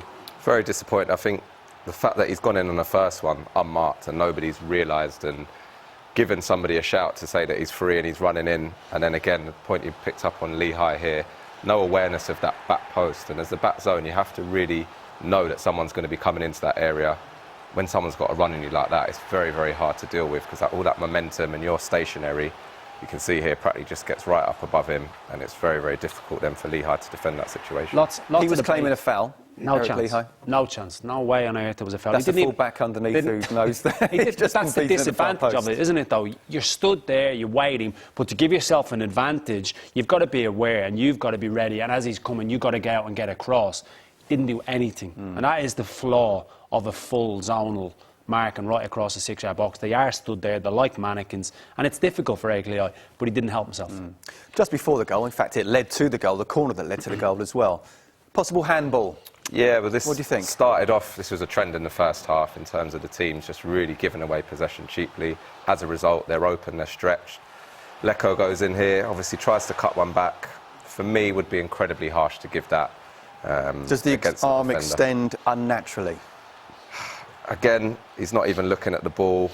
I think that's a natural motion in terms of his arm there. You know, you're going to have a bit of follow through, and that would have been incredibly harsh for me. No chance. No chance. Lecco, at the end, he's appealing. You can see Conor Gallagher naturally appealing it, but defender, no issues whatsoever with that. Why have Hull been so poor in the first half? I think he'd be really disappointed in terms of what they've produced in an attacking sense, the calmness, the composure in possession. We haven't seen any of it from any of their technically gifted players, Grzycki, Bowen. Hard to midfield, they've been overrun with the amount of bodies they've had in their Charlton. They've snuffed them out and they've shown a little bit more quality for Charlton. It has been all Charlton Athletic in that first half, the first goal of the season for Darren Pratley. But Charlton have lost 15 points from winning positions this season. This game is far from over.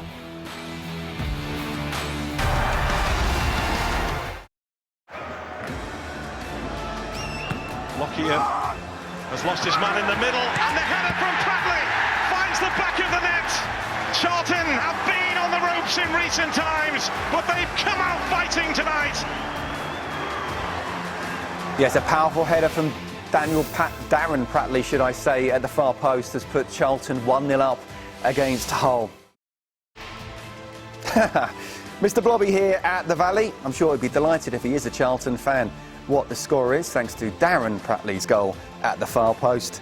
You would think that Hull wouldn't be as bad in the second half. And that comes next.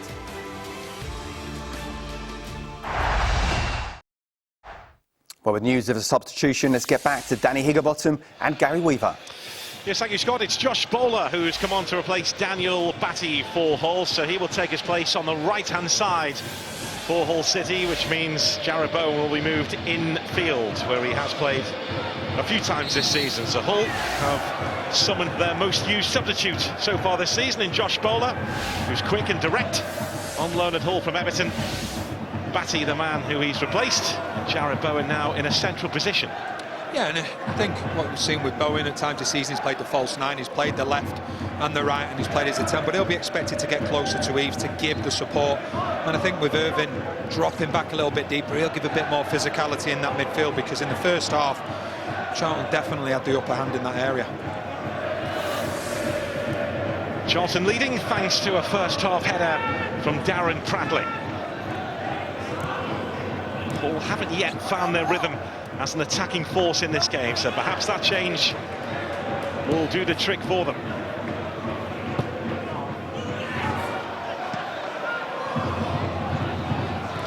Device into Leo Da Silva Lopez. There's Lehigh.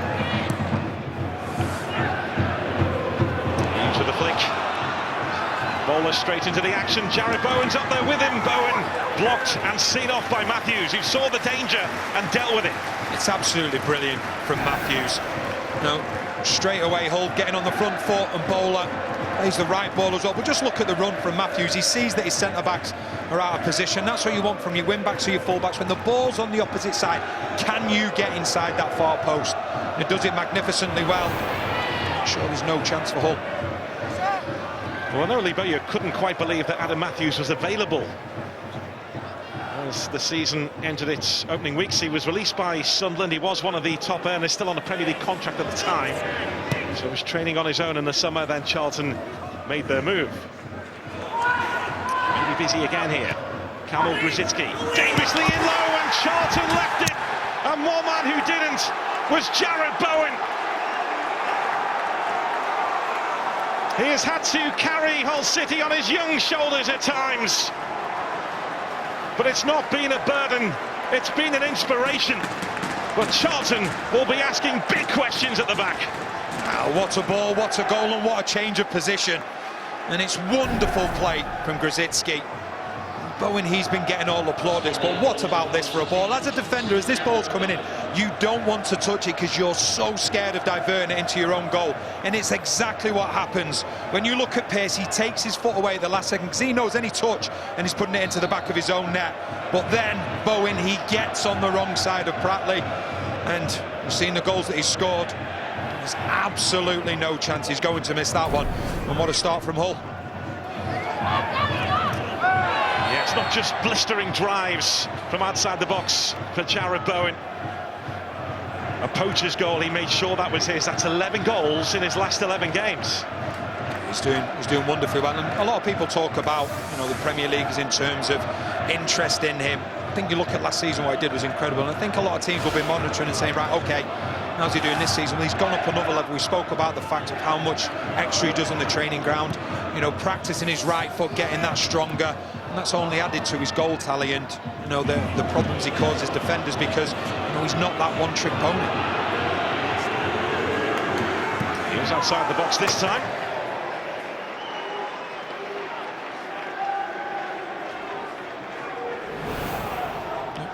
Just look, the ball in from Grzycki. If you just look, it's Pearce. He thinks he's going to get to it, but he moves his foot away at the last second, so he doesn't want to put it into his own goal. And then he's hoping and he's trusting the players behind him to deal with the danger, and they don't.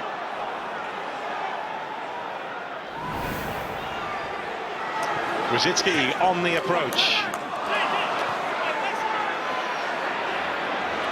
The problem that Charlton will have now is with Bowen playing as the 10, he's going to drag one of the three centre-backs out, and that's where other players then can come and get involved, so the communication has to be better than ever. Lecco making inroads for Charlton, and Naby Sarr made his way forward.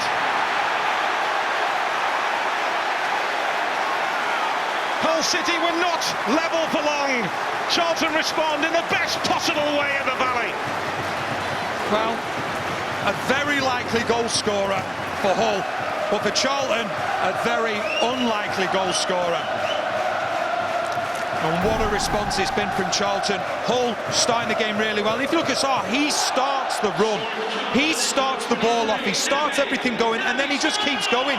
He doesn't really stop, but nobody's tracking him. Irvine at first is thinking, yeah, I'll go and have a look, but then he stops, and he just goes in. It's another poor goal for Hull City to concede, because like I say with Sarr, he starts the move and then he finishes it off without even breaking into a sprint, and he's never marked, and it doesn't get much simpler than that. Give great credit as well to Lecco, because he picks out his man, and the centre-back, the unlikely goal scorer, well, he does the rest. Lee Bowyer says Naby Sarr has the best feet at the club. Such a skillful player, Naby Sarr. He's had some shaky moments recently at the back. There's Grzycki. We have a game on our hands. We do, and you see Pratley straight away. You know, I know they've just taken the lead, but Pratley's turning around to his back three, and he's saying at some point you have to come out and engage, because Grzycki, he's done it a few times in the opening 5 minutes of the second half. One of the centre-backs has to step out, because the gap between Pratley and the back three, it's becoming too big, and they don't want that. So he wants the back three higher up the pitch so they can engage Grzycki before he's able to get the shot in.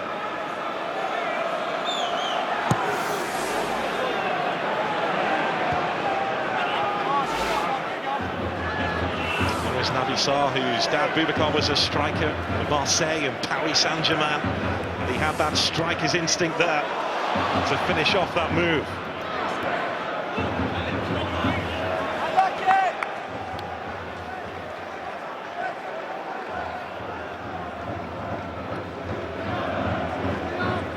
Da Silva Lopez. There's Device.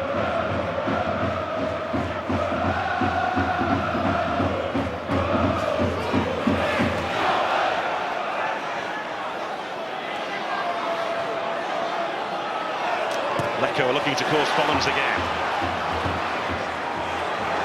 Gallagher. This is Purrington. Purrington hits the deck. The referee unmoved. Morgan picks up.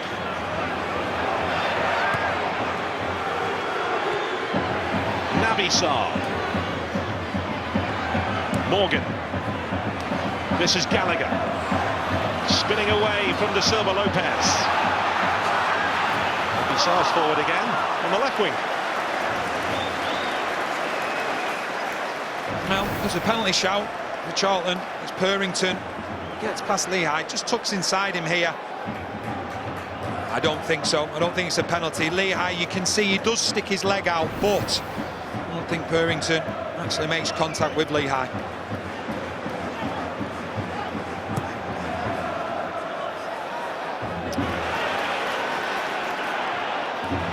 42 of the 64 goals that have been in Hull City games this season have been scored in the second half.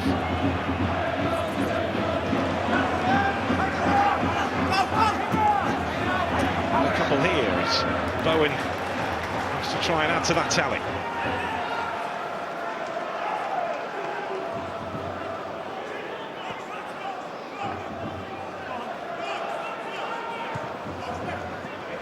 This is Elder. He's made that left-back spot his own.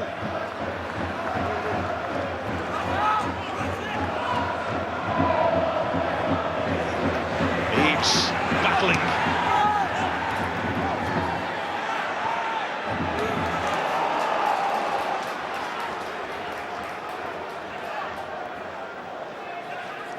And it has been a battle against those Charlton centre-backs tonight. Elder. Now Jackson Irvin through the gap to find Grzycki.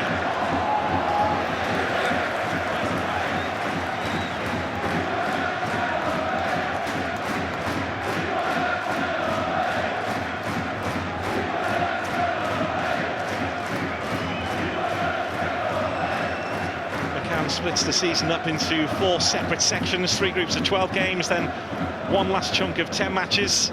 They missed the first targets, which he set for the first 12 games. But they have been on course in this batch of 12 matches to reach the total that he has set for his players. He went this way at Doncaster last season, and the players enjoyed it. For him, it's better than seeing the campaign as one long run of 46 matches.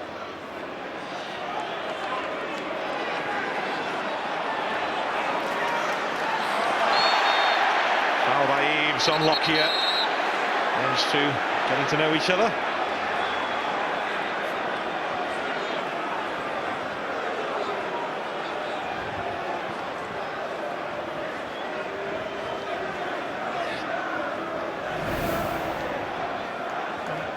Lucky this time he does step out. And he goes, it's great defending. And he's just caught late. No doubt about it. It is a foul. The referee does just well. He just settles everything down. But that's what they need to do. One of the back three of Charlton, what Lockyer's done there, really well. One of them will have to step out at times, whether it's to engage Eves if he's dropping off, or even Bowen as well.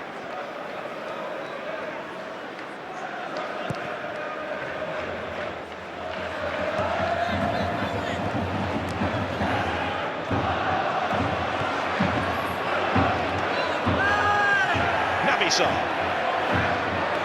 There's Gallagher. No foul by Leo da Silva Lopez. 5 forward to Eves. Holding off Pratley that time. That's Bowler. Elder. Now Kamil Brzezinski. Cross with his left foot, pulled down beautifully by Jared Bowen, who just couldn't quite manoeuvre past Sarr.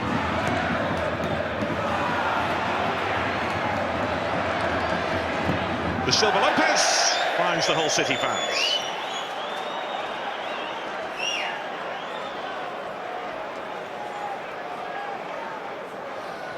This team were level with just less than 2.5 minutes before Charlton struck again.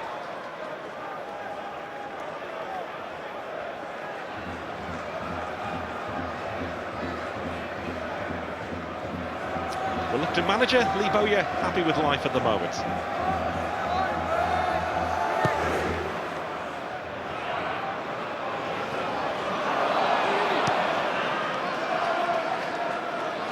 Particularly want to come back into football, Lee Bowyer, but was offered the opportunity by Harry Kewell, and then here by then manager Carl Robinson. And let's not forget that this club in a good state on the pitch in League One, and Lee Bowyer has picked up the baton from Carl Robinson and carried it on, but he had absolutely no interest in becoming a coach or a manager at all. Did an amazing job last season, in particular when you look at loans and frees, and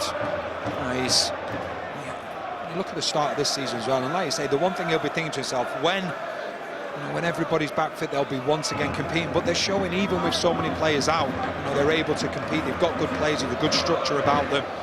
And I think that when you talk about young managers, very rarely is Lee Bowyer's name mentioned, and it should be, because I think he's an outstanding young manager, and him and his coaching staff and the club done a wonderful job. Cardiff City wanted to talk to him before they appointed Neil Harris. Stoke City had an interest too.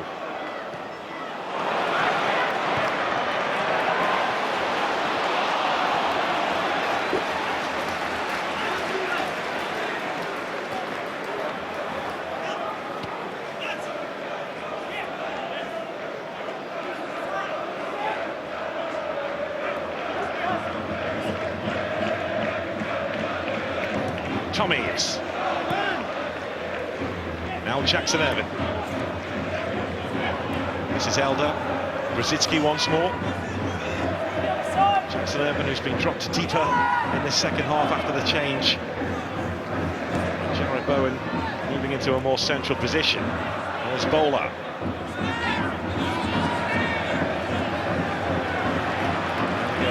Kane getting stuck in. He doesn't hold back. Conor Gallagher.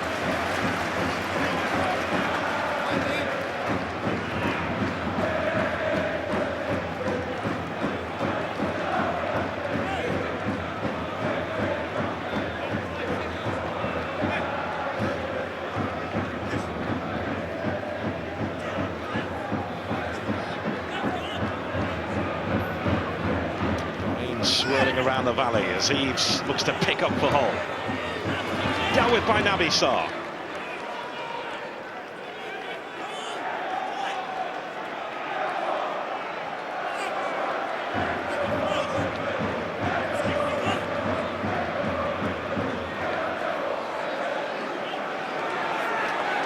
Silva Lopez losing out as Pratley.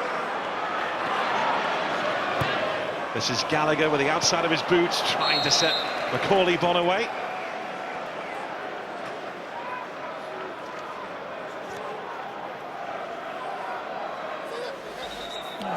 When we look at Hull possession-wise, but you look at Charlton, two teams that don't necessarily want to have possession.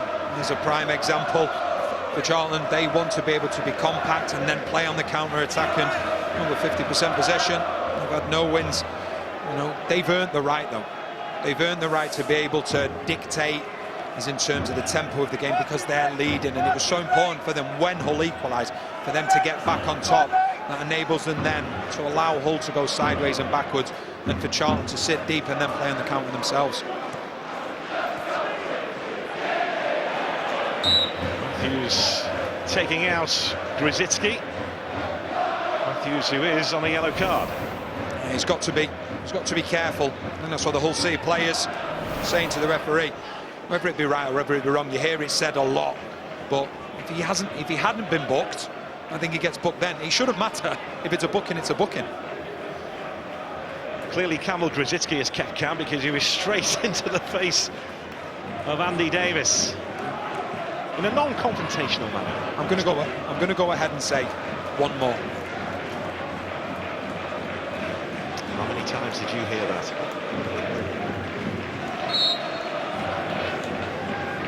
Grzycki with that free kick to Bowler, but no real trouble for Charlton. Lehigh has a look.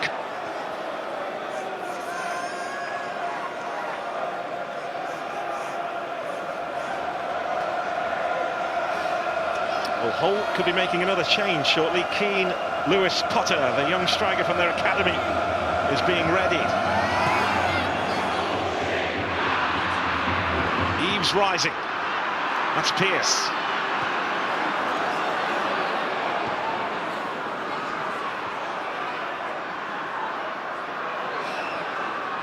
Nice feet from Jared Bowen. The Silva Lopez. Lehigh, another foray forward. There's Grzycki. Now Bowler keeping the width on the far side. Grzycki. Smashed away by Morgan. Hold it, the cry. Lee Bowyer to Macaulay Bonne, who did exactly that. It's absolutely brilliant from Bonne. It's what you want. Your centre forward, can he hold up the ball? Can he buy some time? Can he get you a foul? Does it wonderful? It's a great first touch, and then he's able to shield the ball away from two players, gets his team a foul. So here's the change. It's Callum Elder who makes way, and on comes Keane Lewis Potter, who's from Hull. Young striker, 18 years of age. Scored his first goal for the club against Barnsley a few weeks ago. He's the first Hull-born player to score for Hull City in the league since Nicky Barmby. So we wait to see what that means to the Hull system. It's a difficult one just to see at the moment with a set piece. Charlton have things settled down. I'm sure we'll get a better look at it.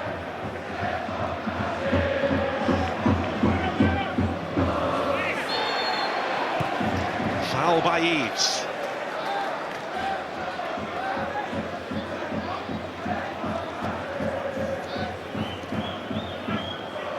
Hull have had 9 academy graduates in their first team in the last 3 years. Keane Lewis Potter, the latest to graduate. They have pictures of them on the wall at Hull's academy, and next to them an empty frame which says who's next.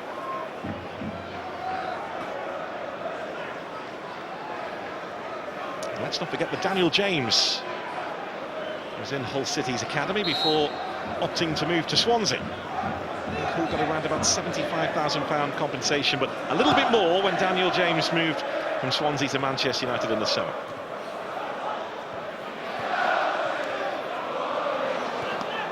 Lecco stepping away from Jackson Irvine.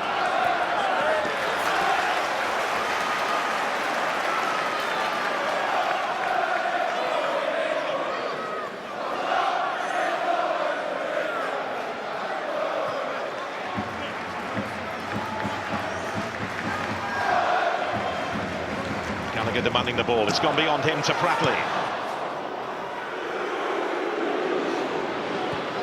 Sarr scored from about 3 yards out. The covered end at the Valley urging him to shoot from about 40 yards out.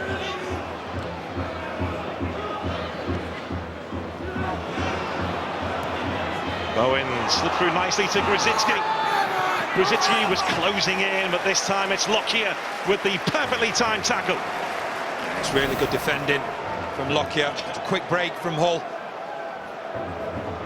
Grzycki very lively, in particular in this second half.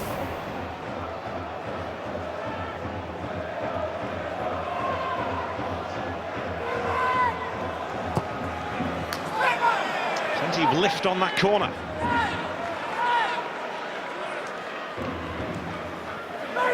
Clip back in towards Device, who was challenged by Matthews. Just heard a cry of Albie pick-up, which is aimed towards Albie Morgan in there from the Charlton bench.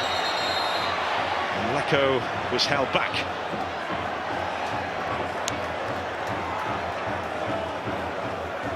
Now, you see the yellow card with the Silva Lopez. It looks very much like Hull have gone to a 4-1-4-1. And at times it looks like it's a 3 at the back, but at times what you've got is the Silva Lopez or even Irvin playing in that left-back position. I think it's actually Irvin playing in the left-back position. Then in front you've got the Silva Lopez, then a 4 in front of Bowler, Lewis Potter, Bowen, Brzezinski, just behind Eves. Well, Lee Bowyer responding with this change. There's Yoshalaja coming on to replace Albie Morgan. Yoshalaja, who can play at the back or as a defensive midfielder.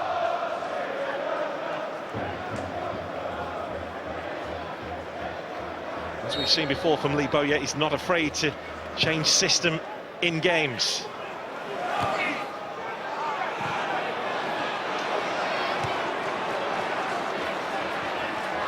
Still looks like 3 at the back, but Deji Yoshalaja adding some extra steel in front of that defence.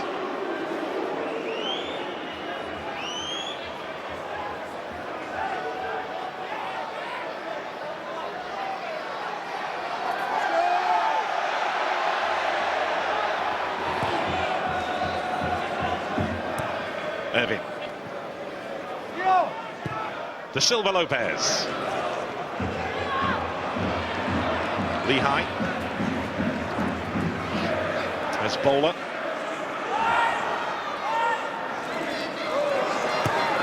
Lean for the cross. There's Scott there, and then Irvin, who hits the deck inside the box and fly wide by Bowen. Full players asking the question.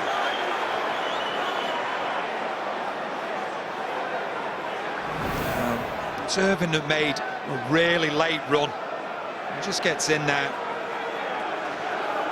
I think it's a case of, when you look at Irvin, you say it's not a high foot, in my opinion. His head is going lower towards the ball. Fortunately, he's okay. There isn't too many complaints towards the referee saying there should have been a penalty. He's been impressive so far. Pratley as well, just sitting in front of the back 3. His leadership and communication. Brought in last season by Lee Bowyer to add a bit more aggression to this Charlton squad, which was then in League One.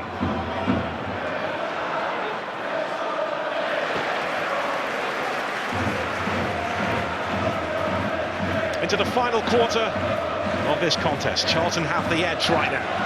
Thanks to a Naby Sarr goal. Purrington. Pratley's there again. Gallagher on the move. Gallagher.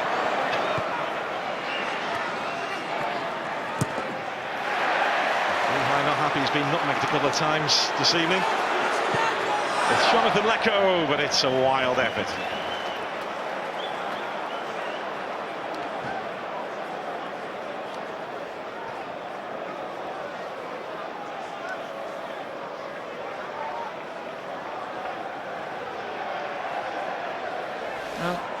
There's been a number of shots from each team, but one thing has been efficient when they've been on target. Both teams have found the back of the net. Charlton have been clinical this season, their conversion rate the 3rd best in the Championship.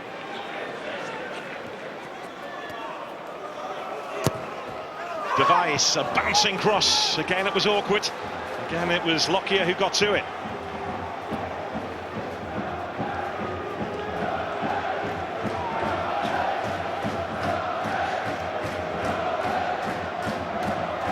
You look at Sarr, he's got the goal film that's given them the lead, but he has been, there's been a few question marks on him over set pieces. Well, again, it's gone deep. Pratley puts it behind.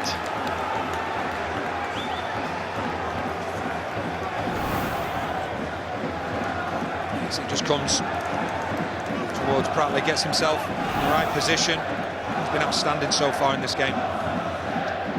Maybe busy again here. Plenty of movement inside the box. Eaves was the inevitable target.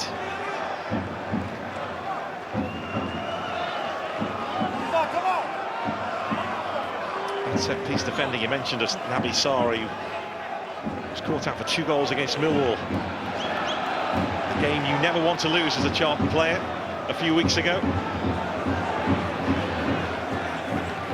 Tonight he could well be the match winner. This is Bowler. Trying to shake off Gallagher. It's a good spell this for Hull.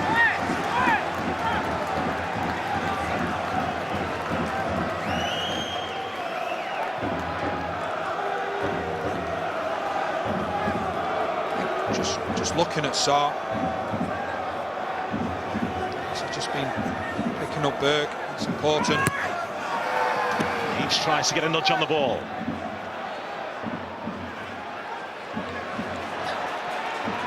Get up was the booming cry there from the Charlton bench. There's Eaves. Bowen waiting in the middle. Now it's Device. Scooped in by Device, punched away by Dylan Phillips. There's Gallagher.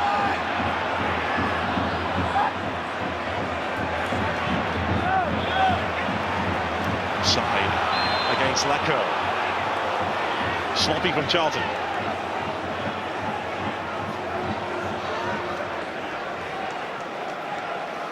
Jason Pearce has a problem, the man who's been marshalling the back three for Charlton tonight, the captain.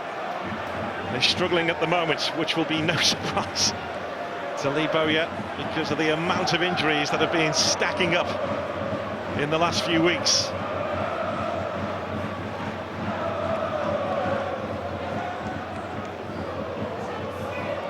They've actually had to bring in another member of staff to the medical department at the Valley.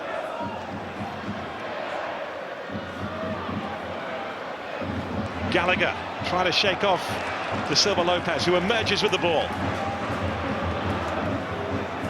Jackson Irvine. There's Grzycki.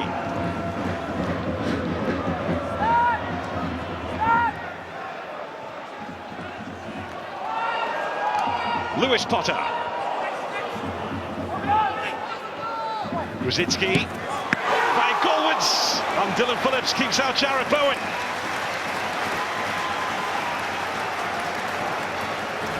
It's an incredible save from Phillips once again, Bowen. He always seems to find space. It's a wonderful effort, but an even better save. He has produced plenty of big saves this season, Dylan Phillips. Eaves gets his head on that, and the referee has given the free kick Charlton's way.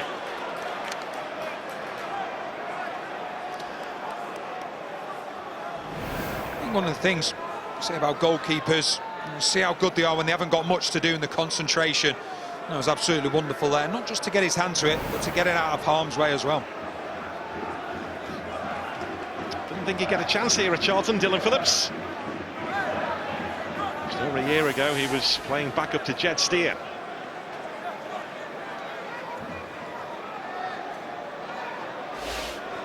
Eaves in need of some treatment.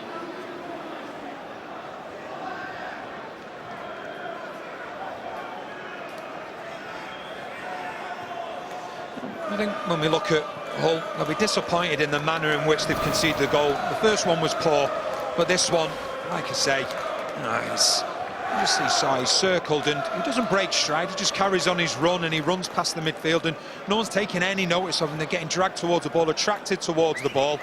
And like I say, he hasn't broken his stride initially. Irvine, he's the one that makes the run to go towards him. But like I say, from a defensive perspective, Charlton won't care, but it was far too easy for Sarr to start the move and to finish it as well.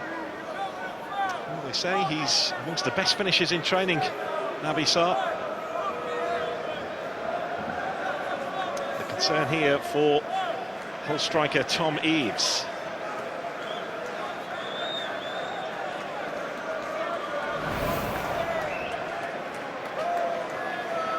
See, it's himself and Pearce just gets the hand in the face from Pearce.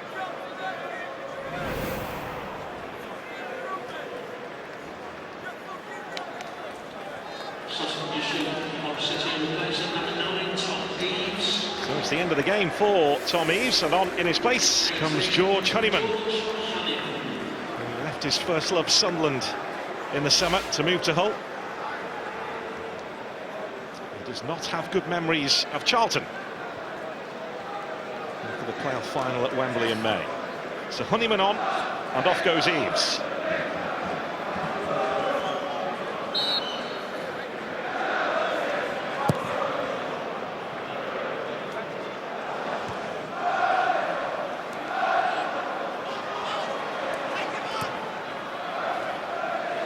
Through there for Gallagher. No holding back from Purrington. Charlton, remember, winless in their last 9 in the Championship. The last victory was a 3-0 win against Derby back in October. They made a blistering start to the season. He was always, though, keeping a measured view on that, knowing the times will get tough, but probably not as tough as they have got. But he's kind of embraced it, Lee Bowyer, because he knows it's the start of his managerial career. They can't always be positive. He's trying to learn from these experiences. And he's had to come up with different game plans. We said before, he can't remember the last time he sent his team out to play the way he ideally wants to play because of the problems they've had. Berger had to carry the ball a long way forward. Sends the ball over the top of Dylan Phillips' goal. It does just open up for him. Charlton just start to drop deeper and deeper. And it's a good strike, but it's just always rising. One thing Charlton won't want to do with 13, 14 minutes left is to just drop deeper and deeper and invite the pressure.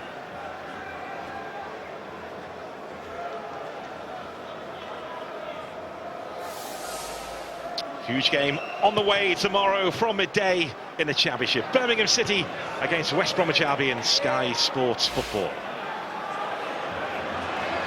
Top 2 at the moment out of sight in the Championship. Well, West Brom did drop points at Wigan during the week. This man's on loan here from West Brom, Jonathan Lecco. He may well need some treatment.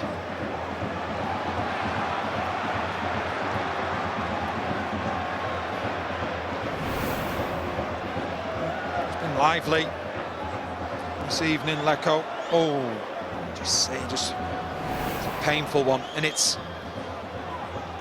one of those situations you see with a lot of football pitches where the grass quickly turns to AstroTurf, and it's the different footing. You know, and I've seen a few injuries like that, and you can see it's exactly where his ankle just turns. It's a painful one. Charlton will be hoping he's okay. Referee almost went over on his ankle then, helping Jonathan Lecco back to his feet. So Charlton's main man, Lyle Taylor, is ready for action.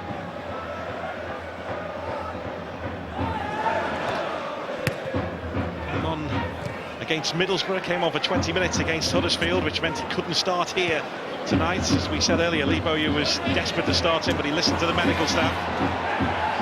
It's a heavy fall. There's Yashalaja hitting the deck.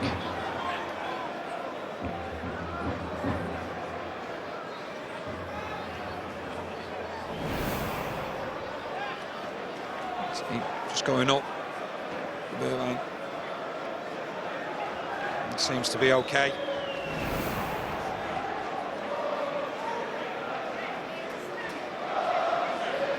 Substitution for Charlton. There's that change. Macaulay Bonne is withdrawn, and on in his place comes Lyle Taylor. Macaulay Bonne, who's really had to step up and has stepped up in the absence of Lyle Taylor. Let's not forget he stepped up from non-league in the summer.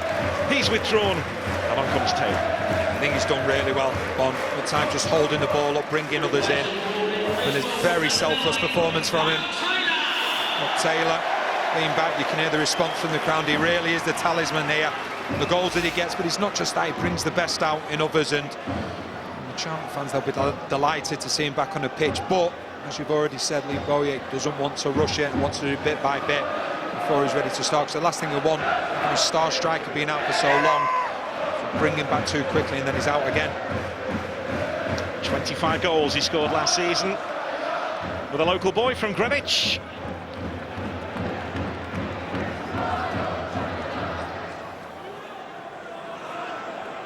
There's Jackson Irvine. Ball gets away from Honeyman. Once again, it's Pratley who's tidying up. He's been absolutely brilliant. Yes, he scored the goal, which is, you know, bonus for him, but in terms of his positioning on the pitch, it's been outstanding. Just looking after the back three, you see his experience has just come through at the right time.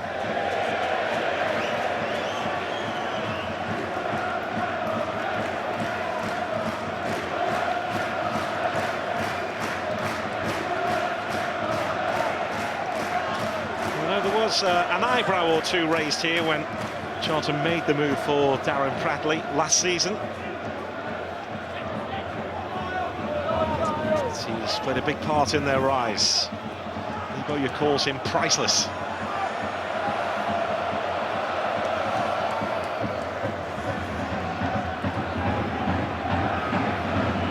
Very Lehigh. Ball still very much in this, 8 minutes to play plus additional time.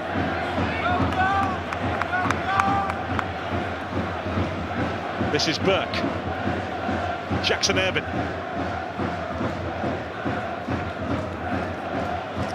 Lehigh looking for the run of Leo da Silva Lopez, and the target was found, but he was unable to move the ball onto Bowler. This is Gallagher.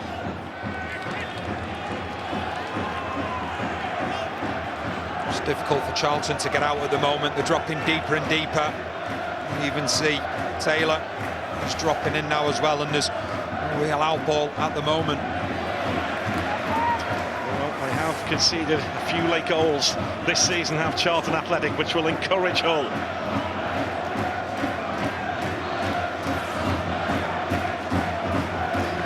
Burke. Jared Bowen. Rosicki stepping away from Oshalaja.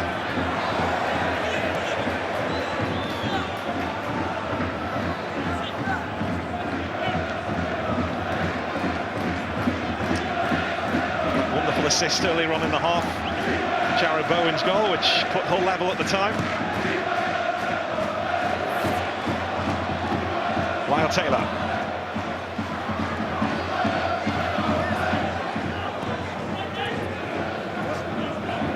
Grzycki again. Jackson Irvine. Jared Bowen trying to give Pratley the slip. Pratley was too keen to win the ball back. The ball's just been thumped away, which Eric Lehigh is making clear to the referee.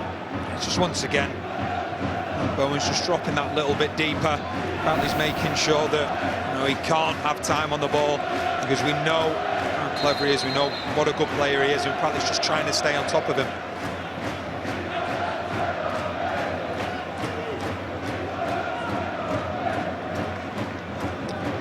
Leo da Silva Lopez has taken charge of the situation.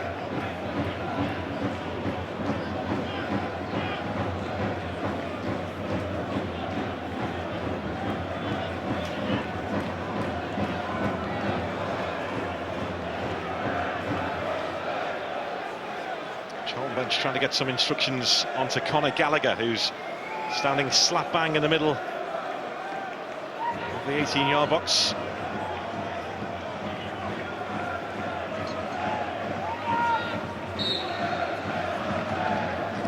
Silva Lopez, Grzycki, and Gallagher was perfectly placed. Feel the nerves around the valley. It is when you're holding on to a lead, and I think the first thought, human nature, is just to drop deep, is to drop deeper and deeper, because then you feel more safe, but it allows the opposition onto you, and that's where you need the likes of Pearce and the likes of Pratley just to say, no, come on, let's be brave, let's not sit too deep and invite the pressure.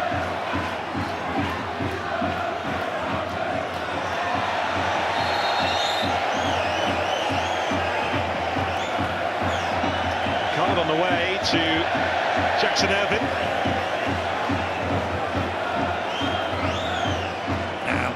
I think it's his reaction to not actually getting the foul. And I think that's why he's ended up with the yellow card. The referee just decided enough was enough. He's keeping a close watch on Lyle Taylor. This Jackson Irvine. Forward by Lockyer. And fans doing their bit to stick with their team here as they look to see this out. Jonathan Lecco. Stays this way, Charlton will be 3 points behind Hull. It's all about staying in the championship this season for Charlton, despite, as we said, that wonderful start they made. The lowest budget in the championship. Patrick Bauer, when he left here for Preston, was offered 3 times the wages at Preston that Charlton offered him. So that shows you where Charlton have been at, because Preston's budget isn't the biggest, as we know.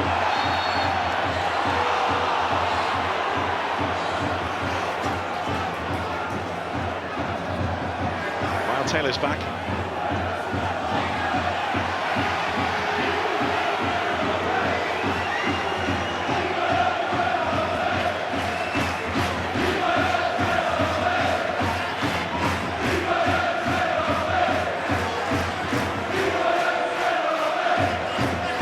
Bow's name ringing out around the valley. Hull City looking to silence this place. On the head of Jackson Irvine. Then Purrington. This is Honeyman trying to shake off Gallagher. Stuck out the boot and won it back for Charlton, but here come Hull again. Bowler driving for the byline. He's managed to force the corner.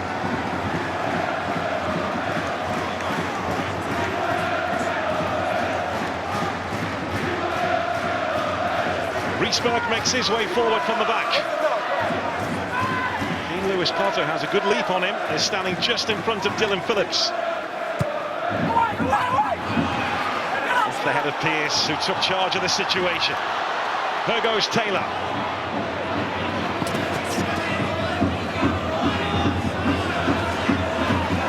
Taylor protecting the ball well, but then this bowler won it back, but illegally so.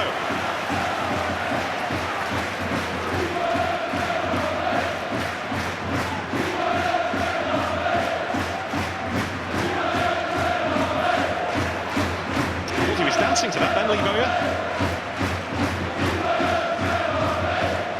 Well, they love him here, the man who came through the academy here, and the man who took them to the championship against all the odds last season. Lyle Taylor is down, holding his calf.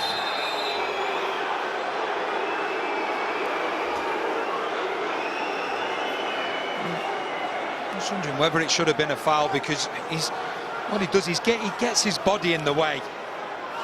Hull play, I'm not too sure it was at the time. He does come through him. You just see, he just holds his ground and he sees the player coming. It's actually Device.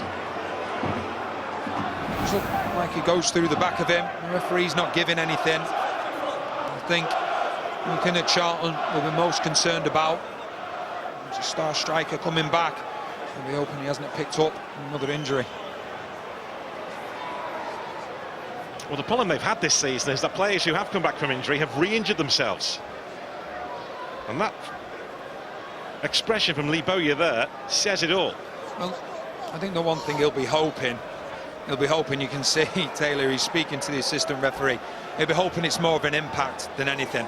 You know, and he's complaining because he believes it should have been a foul. You know, to a certain extent, I've got to agree with him, because it does look, I think it might actually be a Device, actually goes through him. You know that that's going to be a foul then, and Taylor, I think, fortunately from Charlton's perspective, he does seem to be okay. If you are a lip reader, apologies. I'm not happy. 5 additional minutes. Now, as we know, Lyle Taylor does like a moan, but does he have a point there?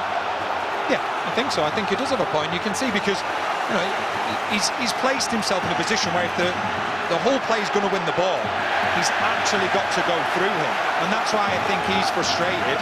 And I think the fact that the assistant referee is really close to him as well.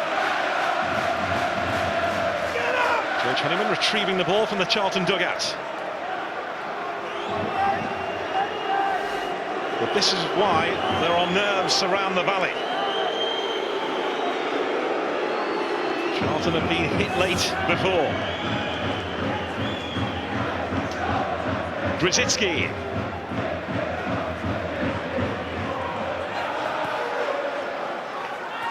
George Honeyman. Lewis Potter. Honeyman again, plenty forward for Hull. Plenty back for Charlton, one of whom was Jonathan Lecco. Lehigh.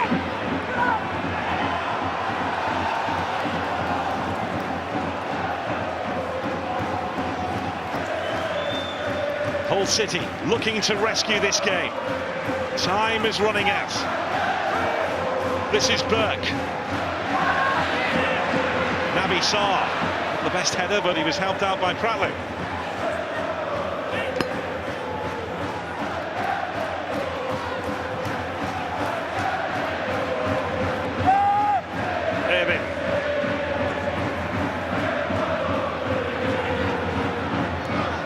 Jared Bowen stepping away from Oshalaja.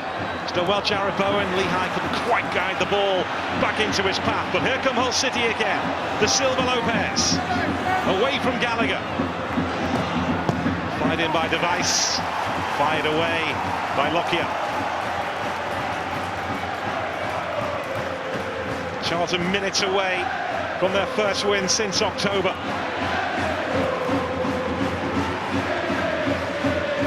Jackson Irvine, Brzezinski, Pearce in the way that time. That's Taylor doing some defending, and the header from Device brings a save from Dylan Phillips.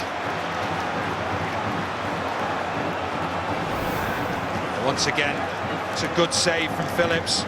Taylor, not the greatest of headers, gets across well, and he has to because it looked as though he's going into the far corner. It's a good header, a good attempt from Device as well. Nervy moments at the Valley. Brzezinski drives that corner in. Lehigh goes down inside the box, as does Lyle Taylor.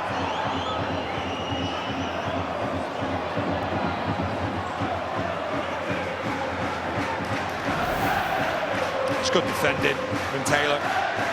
Just making sure that Lehigh can't get any run and jump on the ball.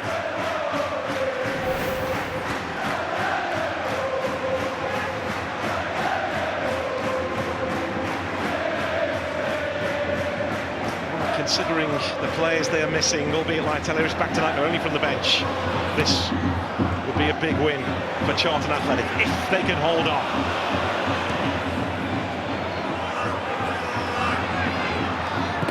Lockyer.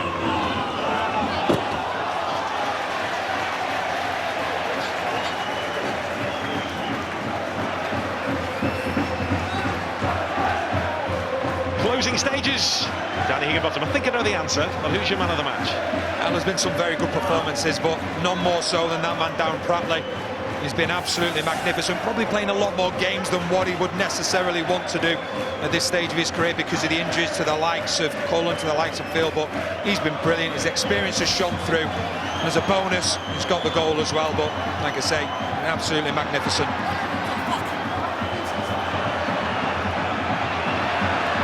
Lehigh. Bowler. Hull City free kick. One last push.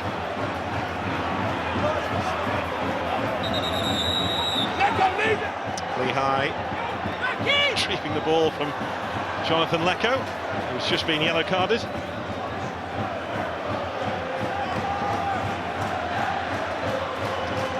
Final chance for Hull to get something out of this. Charlton looking to hold a high line.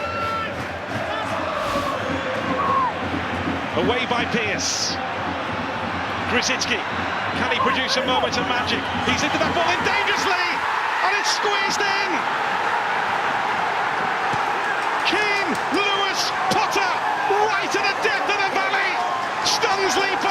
Charlton. The youngster from Hull has just stepped up for his club and his city. Well, we've seen some poor goals defensively, and you have to say that this is another one. Give great credit to Lewis Potter, getting in the right place at the right time, but one of the smallest players on the pitch rises well when it comes to the far post, but they just don't deal with it. You see Purrington, he just gets underneath it, and Lewis Potter isn't going to wait around to ask any questions. Could Phillips have done better? He thought he had it initially, but give credit to Lewis Potter, because he gets up, he gets in front of Purrington, he heads it down into the ground, and that makes the save more difficult, although, like I say, Phillips will be disappointed that he didn't save it. And that is it, the final act. Charlton throw points away again, but keen Lewis Potter, the 18-year-old who's been spoken about for the last couple of years at Hull City, has stepped up with an equalising goal to rescue this game for Hull. They've spoken about his leap, and he leapt big time to rescue a point for Hull City and leave Charlton Athletic shattered. Charlton, they thought they were there, you can see. Lee Bowyer's going round, picking his players up, because he knows how long it's been since they've had that win. But give credit to Hull, because it looked as though the game was over, it looked as though Charlton had seen it out.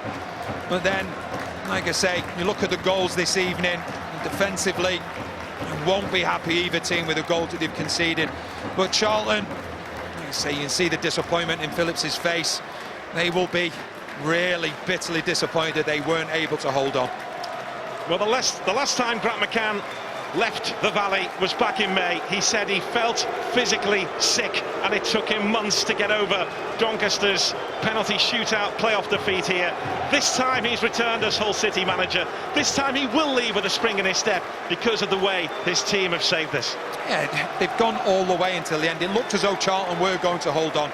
And like I say, Grant McCann, he'll be delighted, and he'll be even more delighted with his substitute that scored the goal in Lewis Potter. Obviously, like you say, a local lad, a lot of goals for the under-23s. Had actually previously scored against Barnsley. And he's a very unlikely goal scorer, no question about that. Not just because you're not used to seeing him there, but you look at his height, he's one of the smallest players on the pitch. He's done Hull City proud tonight, and St Mary's College, where he went and studied. You mentioned the goals last season, 24 and 34 for the under-23s and under-18s, but tonight he scored the biggest goal of his young career so far. The goal of Barnsley was a consolation. This tonight has saved the game for Hull City. Charlton absolutely devastated to leave the pitch with just a point, but Hull City have saved it. Let's get some reaction. Let's join Caroline Barker. I don't know, Keane, what you just said to him was a bit, what happened then? Can't describe it, to be honest. Look, the ball's coming, I thought if I can beat him in the air, then you know it's got a chance, and it happened, so buzzing, absolutely buzzing. You got those new shoes on, so they talk about the spring, the leap that you got. No, obviously, work hard in the gym, you know, it pays off, so... He's taking the mickey out of you, working hard in the gym. Jared, how special a moment was that? He's unbelievable. He's unbelievable for his age, and to score the equaliser tonight, last minute, you know, on telly in front of the way, and you know, I'm buzzing for him. You know, when I was celebrating, I just wanted to pick him up because he's doing unbelievable. He's such a good kid as well, and I'm buzzing for him. Well, you're not past the kid yourself. How much have you been watching Jared, what he's been doing too, and how much the team really have relied on a lot of his goals? Look, everyone looks up to him in the academy. You know, like without him this season, then I don't know where we would be. So fair play to him. Honestly, what a player. What a player. You mentioned the academy. The boys in commentary have been talking about St Mary's College, what it's meant to come up through the youth ranks too. What's it meant to you? Like I say, it's my hometown club, so it means everything to me, it honestly does, but I've got to keep working hard and prove that I can keep my place now. There was a little bit of a limp from you at the end, you all right? Yeah, just my groin's a bit tight. I think the games are catching up with me now, but you know, got on with it. Got a couple of days now just to try and find my groin again, but now I'm all good. Get ready for another, you know, busy period that we're going into now. All right, I'm going to be the lazy journalist now. Do you stay at this club in January? Yeah. Like I've said, I don't know any different. I'm just enjoying my football, scoring goals, trying to get points for the team, and as far as I know, that's all that I know. So I'm just going to keep working hard, keep watching him score goals, hopefully, and chip in with some myself. So it's all good. Yeah, watch him in the gym too. Well done, both of you. Thank you very much. Thank you. Well, he says all the right things, Jared Bowen, doesn't he? On the score sheet yet again. But the night is not about him. For all the world, even the Addicks fans would have thought it would be all 3 points. But remember the name, Keane Lewis Potter. His second goal in his last 3 appearances. So Charlton thought they'd be 9 points above the drop zone, not to be, but it is a point in the end on 24. As for Hull, well, they're up to 13th, 30 points themselves, and 4 points off the playoff places. It is so tight, that playoff race, isn't it? Carabao Cup quarter-finals next week on Tuesday is Aston Villa against Liverpool. Can't wait to see the Liverpool team that'll be put out there. 7:30 Sky Sports Football. While on Wednesday, Giant Killers Oxford face the Premier League champions and current holders Manchester City. Can Carl Robinson cause a massive shock? That's also 7:30, same channel. And James Corden is back for A League of Their Own's Christmas holiday, and that's Thursday 9 o'clock on Sky 1. Well, looks like Jamie's borrowed Keith's jumper there. We'll get the thoughts of him and Joby McAnuff in just a few minutes' time. But Charlton, for all the world, thought they'd come up with all 3 points. But Keane Lewis Potter, with the late equaliser, has got a point for Hull.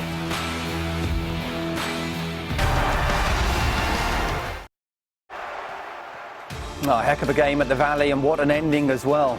Just the 1 goal in the first half. Darren Pratley with a header at the far post. But Hull came out in the second half, started really well. Who else but Jared Bowen with the equaliser. Always in the right place at the right time. 2 minutes and 25 seconds later, Sarr started and then finished a counter-attack for Charlton. And for all the world, it looked like Charlton will go on and get all 3 points. But no, it wasn't to be. 18-year-old Keane Lewis Potter at the far post, although we do think it's gone in the end to Dylan Phillips. And that is the 5th time this season Charlton have conceded in added time. Heartbreak in the end for Lee Bowyer's side. But look at that, 15 attempts to 5 to 2 on target for the away side. 9 corners, more possession, and also more touches in the opposition box. But Keith Andrews, how will Lee Bowyer be feeling right now? Sick. Sick, genuinely, because the way the second half started, to concede a goal, but then to react really well and then deal with most of what Hull are throwing at you. Relatively comfortable. You've got to admire the fight, the spirit from Hull, obviously. But the manner of that goal is not going to sit well because they needed it. The run they've been on, it's been tough. The confidence has been sapping as the weeks have been going. So it's going to be a massive blow. I wouldn't like to be in that dressing room. Joby, did Charlton deserve to win, or did Hull deserve to draw? I felt over the whole game Charlton would have deserved to win the game. I think the quality of the chances and, again, getting themselves back in the lead after conceding so early in the second half, I just felt they'd done enough to hold on to it towards the end there, but unfortunately for them it wasn't to be. Let's have a look at that late goal then, Keith. That in the end looks like it has been given as an own goal, Dylan Phillips. Yeah, look, it's long free kick, deep, as you'd imagine at this stage of the game. They're shelling it forward. As the ball gets recycled back out, it comes out to Grosicki. Now, towards the back post, they're lopsided. Look at the bodies that Hull have in this area. They get it into an area, Grosicki delivers it well. Ben Purrington, standing jump. What a magnificent jump that is from the young man. But we're going to pick a few holes now in Charlton in terms of what they did. So if we just hold it here, I think in their desperation to clear it and obviously going through a tough time, you can see, as we've pointed out earlier, we've got 1, 2, 3, 4, 6 players there around 2 bodies, which leaves, again, that overload. Poor Ben Purrington here by himself at the back post, and as we see as the play builds up here, he just can't get himself out of there, drops too deep here, and then, again, it's a fantastic header. For me, the keeper's got to do a little bit better there. I know it skids off the surface, but I think he'll be disappointed to let that one in. Look at that leap. That leap is staggering. there was obviously a little bit of a story behind the gym, telling us how much he's been working, and we were only talking about 10 minutes ago as well about Dylan Phillips in terms of how well he's been playing as of late, producing some really big saves to keep them in games. I think he can do better now. He produced some really good saves tonight as well, didn't he? Yeah, very much so. Just in general play, he's an all-action type goalkeeper, and look, Hull were getting into decent areas. This was a really good effort from Jared Bowen, the way he has to move his feet quickly, gets the volley off. But the way he gets down here, Dylan Phillips, is a really good save. Yeah, I think when you see him make saves like that, I think that will show why he would be disappointed to concede the one that he just has. Again, for a young keeper to be in goal, speaks volume about him. That's a great little tip round the post. He looks very agile, very mobile, and he certainly looked to have done enough to nick him that win in the end. So do you feel the fact that he's had actually a good game and a very good season as well, he'll just be thinking about that moment now? Definitely, because that's what you're judged on. I'm not a big one of goals going in, it's just the goalkeeper, or it's just the back four for that matter. It's the whole team, you defend and attack. But in that particular incident, he's going to be thinking he could have done better, because I think we're all in agreement he's a very good goalkeeper. He's done very, very well over the course of the season. And that at that key moment, he's just not, see the way his feet aren't particularly planted. I think it's just to kicked be able off to the go. surface there and just picked up a little bit of pace, but there wasn't a lot of space for it to go into there, and I think he'd like to have that area covered. Conditions maybe played a part. Let's take it back to 1-0, because in the first half, Charlton certainly deserved to be ahead, didn't they? Well worked corner kick. The way that Hull City set up, we touched on it at half-time, zonal fashion. Darren Pratley at the edge of the box. He times his run really well off the back of Eric Lehigh, who just wasn't aware. He'd had a warning 9-10 minutes previously in terms of what was coming. That delivery didn't come. This one did, and Darren Pratley's very good in the air. Lehigh just not aware of his surroundings in terms of what he should be doing in that position, and that whole debate of zonal versus man-to-man continues. What did Hull do in the start of the second half, just before they scored? Because it looked like it was a completely different Hull side from that first half. Yeah, I think they just played with a bit of urgency. They looked like they were a lot more of a threat, certainly in the attacking half, and just came out of a real positive impetus to try and obviously go and get that equaliser. Maybe the fact they were 1-0 down encouraged them to come out for it a little bit negative in the first half, and also the quality was nowhere near good enough when they did win the ball back. So I thought they came out really well, and they'd be really disappointed again, having got level so quickly, to concede almost straight after that. But perhaps not surprised who got that equaliser. No, not in the slightest. Total agreement with Joby in terms of how they approached the second half. I thought they worried Charlton in the first 5 minutes on 2 or 3 occasions, had really good opportunities. Played with more tempo, played with more urgency, and as this ball gets delivered, Darren Pratley, who gets the first crucial goal, has Jared Bowen in a really good position, and as it plays on, he just loses it. Lets him go. You cannot let him go in a position like that. I think defensively as well, from Charlton's perspective, that this ball's coming in, myself and Job were talking off air, they're in a good position. I think Pearce, Sarr, they're aware of the bodies around them. Can they get into an area? Can possibly Jason Pearce just a couple of yards here to stop this cross? Maybe, I'm being a little bit harsh, but he's ever so close to getting it. Yeah, he just doesn't want to touch it. I think because he's probably a yard or two too high, he's now chasing the ball and he doesn't want to get a nick on it in case he scores, obviously, an own goal, rather than, I think, if he was in a slight bit earlier, he's in a better position just to wrap his foot round it and clear the danger. Another right foot finish. Yeah. Another right foot finish, which, listen, he's, again, something he's really added to his game this year, and I don't think he could have missed that one, to be fair. So it's 11 in 11 now, 51 goals in 104 starts. The stats suggest, with all due respect to Hull, he should be playing Premier League football right now. Why is he not playing Premier League football right now? Well, I'm sure there's been offers. When you analyse his game, his goals, the end product is magnificent. and we were all discussing this off air, what has been the stumbling block? Why has he not gone to the next level? The scouts are looking at him, scouts are watching him. Why are they walking away and not saying, we've got to get this guy? The one area where I would look at would be if he goes into a very possession-based team that are intent on playing in a set way where he is pivotal to the build-up play. Looking at the middle third of the football pitch, can he do that? Now, in the team he's been involved in, Hull, over the last couple of years, they haven't particularly played in that fashion. So it might be a bit harsh to judge him on that. The other thing I would say would be every step he's gone up, he's constantly evolving his game. So I do think he's capable, but maybe he doesn't show enough at times in terms of general build-up. But in terms of the end product, it's not bad, is it? What do you think, JB? Is he capable of stepping up and our Premier League sides perhaps thinking, we've almost got to build this side around him, and is he good enough to do that? Does he do enough for the rest of the game if he doesn't score? Well, the bottom line is he does score, and very, very regularly. And for me, for a forward who's not a centre forward, the numbers are incredible. And, you know, I'd certainly be looking at him to make that step to the Premier League. I think the big thing for his development is that wherever he does go, if he goes, is that he continues to play regularly and develop, like we've spoken about. You know, can he play in a slightly different position, possibly, whether it be maybe off of a striker a bit more centrally. At the moment, is what Keith's getting at, I think, is maybe people are seeing him as a little bit one-dimensional, just playing in that one position.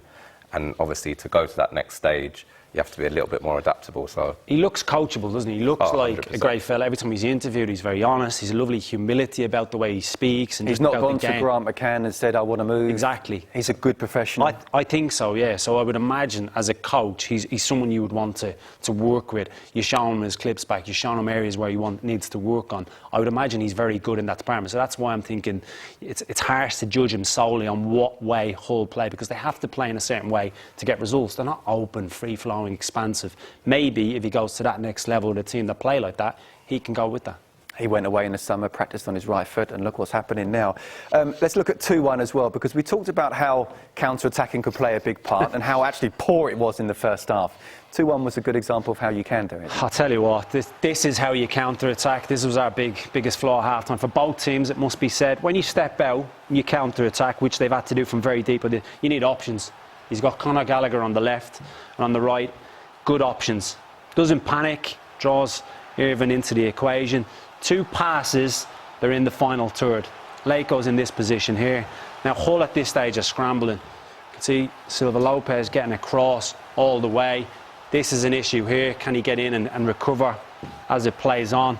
Lako drives into the box, DeVries.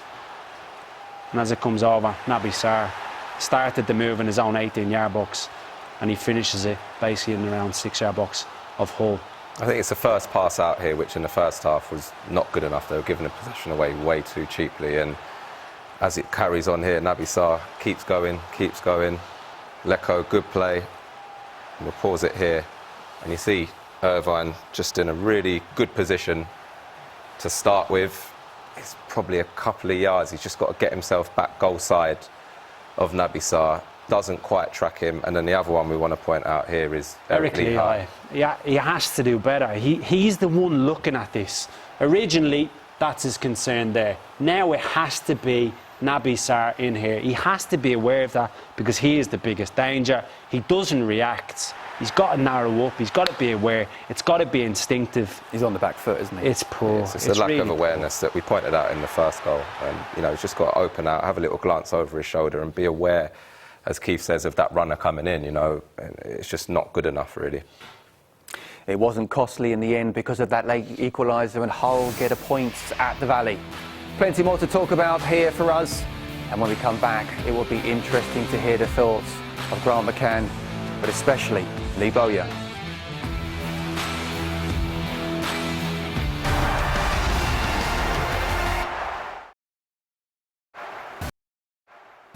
Such a disappointing night in the end for Dylan Phillips and everybody connected with Charlton Athletic. The fans telling the players to keep their chin up, and Lee Bowyer disappointing him. Let's get his thoughts now with Caroline Barker. Right, what do you want to talk about after that one? Where did it go wrong? We didn't defend until the final whistle. That's where we went wrong. you'd think we'd learn after the weekend, when the same happened the weekend, Tuesday night. They scored with 30 seconds to go, and then tonight they scored injury time in injury time. So there was, ref said it was going to be 4 minutes, then he decided to add another minute, and then 5 minutes was up when the foul was given, and then he let them put the foul, the free kick into the box. Then we cleared that. Then normally every game, I've been in the game long enough. Every game, then I see once the clearance is gone, then that's it, they blow.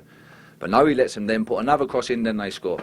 Don't get me wrong, bad defending, but now my lads, like, I feel for them so much because you've just seen there, they've given absolutely everything again. And to get done like that when the whistle should have been blown. In my eyes, the whistle should have been blown. Was he not giving it for Lyle Taylor? Went down injured, didn't he? Okay, so he give an extra minute for that.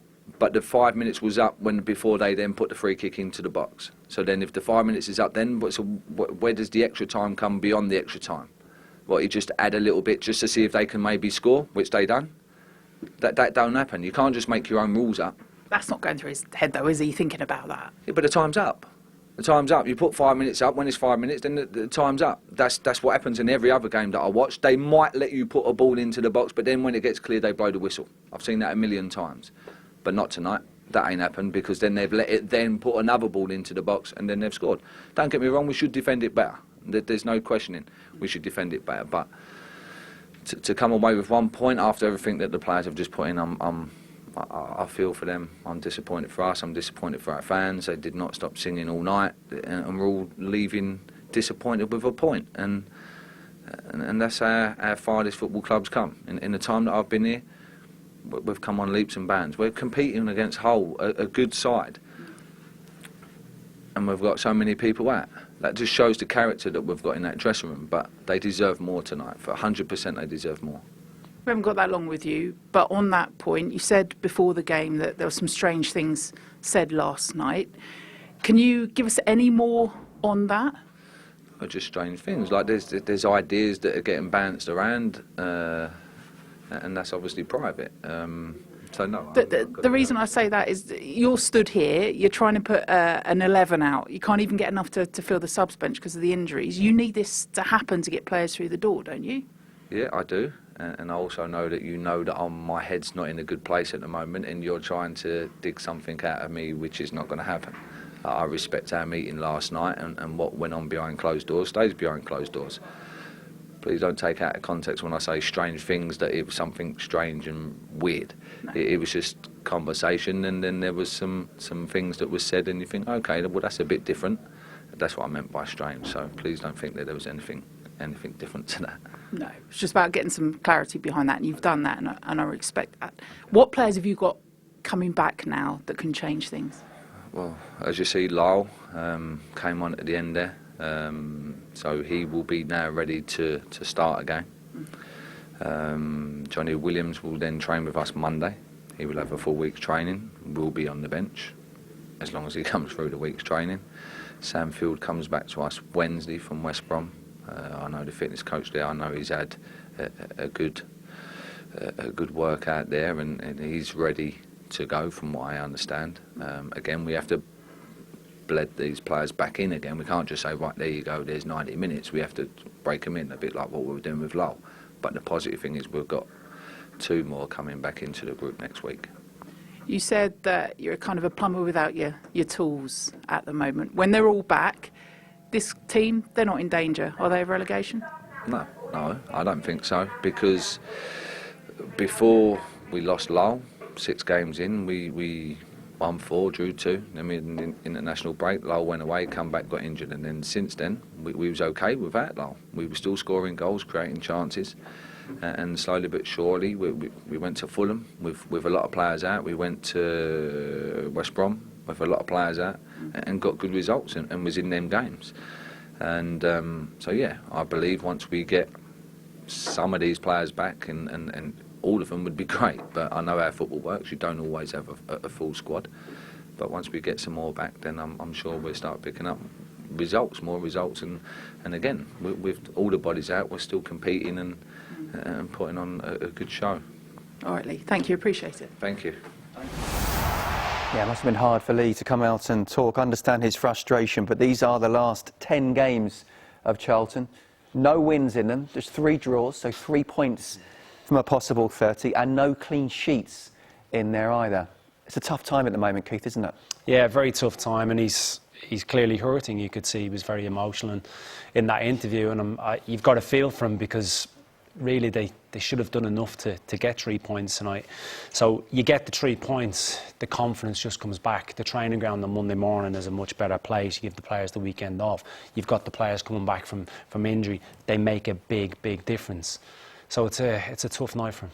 Can you understand his frustration right now, JB? Oh, absolutely. But I do think he'll be pleased with large elements of that match tonight, and the fact they've really battled for him, you know, with, again, the injuries that we've spoken about tonight, and with the players they've got coming back. I think there's some positive signs there tonight. It's just that not being able to get over the line and really get that 3 points that would give everyone a massive boost there. How worrying is it for him? How frustrating is it for him? 17 points now, dropped from winning positions. Yeah, I think you have to start asking questions if it's a mentality. I think coming into that last period of games, obviously last minute, the other night against Huddersfield, and then again tonight. What do you think it is? I think when you're down there and things are not going well, you know, it really can become a bit of a mental issue, and I think until you overcome it, it can keep happening. So I'm sure that's something that he'll really want the lads to try and get over the next time they're in that position and see the game out. Keith, what are the positives for you, and how important is it this takeover gets sorted as soon as possible? Yeah, I think the positives tonight were it was a decent performance. I thought first half was scrappy, was edgy, they lacked quality, but the same can be said about Hull. They got themselves in front, then in the second half the way they concede, and then they come back again. So the spirit, the work ethic, all those nuts and bolts that you need of a solid team are there. They're lacking quality in key areas at the moment because of the amount of players that they are missing. They just need to get them back. It's as simple as that. They've got January on the horizon in terms of being able to add a little bit more quality to that. Can they keep the players fit? You go back to the start that they made to the start of the season, that was never going to be sustainable, regardless of injuries, no injuries, suspensions. It was unrealistic to think that this season's success was staying in the division and building upon that, and that still has to be the idea. A clearly frustrated Lee Bowyer. Let's get the thoughts of Grant McCann now with Caroline. Did you deserve that in the end? I thought first half we were nowhere near. We were really disappointed at half time coming in, and I think the biggest thing that frustrated me most was we just couldn't keep possession. You know, we kept giving it back to Charlton, inviting them to break on us. People like Lecco and Boney were causing us problems, and that's probably not been us this season. You know, we've been quite good in terms of that. Second half I thought we controlled the game. Yes, I know we conceded, but to start the second half like we did was great. To concede after it was a sucker punch because we just didn't react. You know, our reaction was poor.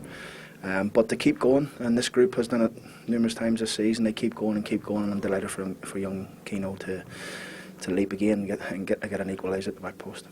Yeah, there's a T-shirt with Leap Again going to be on it for him. We'll talk about him in a minute. Just on those 2 goals conceded, Pratley a couple of times, first few corners wasn't picked up, and then Sarr just to almost walk through at the end. Big concerns for you?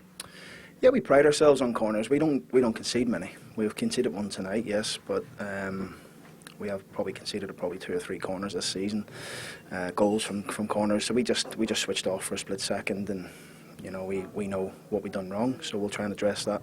The second one was just comical, really, wasn't it? The reaction from our team of loss of possession was poor. They know that, but that's something that, you know, that's coaching. We need to work with them on that. We'll get back on the training ground next week and work hard on it. Is there a difference in performance between some of these? Charlton aren't a team. They are clearly in the table down near the bottom, but between some of these so-called lower league sides and then the top of the table? Look, there's nothing in this league in terms of, you know, Leeds and West Brom are flying, but I think it's a really, really tough league. It's a good league. You know, a lot of teams fancy themselves every week, and so they should do, because every team's got people that can hurt you. Charlton are no different. So look, we've got out of jail a little bit today with our performance of the first half, but like I say, I'm proud of my boys to keep going to the end and get the point. Just briefly, quick word then on Keane. What does it mean to the rest of this club, the academy, everyone on the age range up, for him to be there tonight? Unbelievable for the boy, really. You know, I think he's come on in the last 3-4 games. He's got 2 goals, so we're delighted for him. You know, he's a great boy. He works hard. I think he scored 29 goals last year for the 23, so he's a goal scorer. He knows where the net is. And does he start next one? Look, we've got a good group. We've got people, hopefully 1 or 2 coming back from injury over the next couple of weeks. But he's doing himself no harm. All right, well done tonight. Thank you. He may well be knocking on the door, I'm sure. But in terms, it probably feels like a win, but it isn't. And if you are going to finish top 6, are these the type of games you kind of have to win? Well, that's what he said, wasn't it? You know, that was the aim from the first day of pre-season. It's sort of been drilling into the players. And I've said this for a number of weeks now. There's an opportunity for one of the unfancied teams to get into the playoffs. Can it be them? I don't think so, realistically. I think they're batting a little bit above where they should be. I think he's doing a lot of good work with them in terms of organising them, but I think he can see flaws within their game. But if they want to bridge that gap, you're spot on. They have to be winning games like this. How big is that gap between them and a top 6 side, Joby? I think at the moment they've obviously got Bowen, who helps to bridge that gap, and I think whatever they go on to achieve for the rest of the season will depend largely on what happens with him in January. I think if he does move on, for me, you can pretty much rule out. I think that'd be a really tough ask without him. I think he's done a really good job so far. For me, yeah, top 6 is just a little bit of a stretch, certainly on tonight's performance.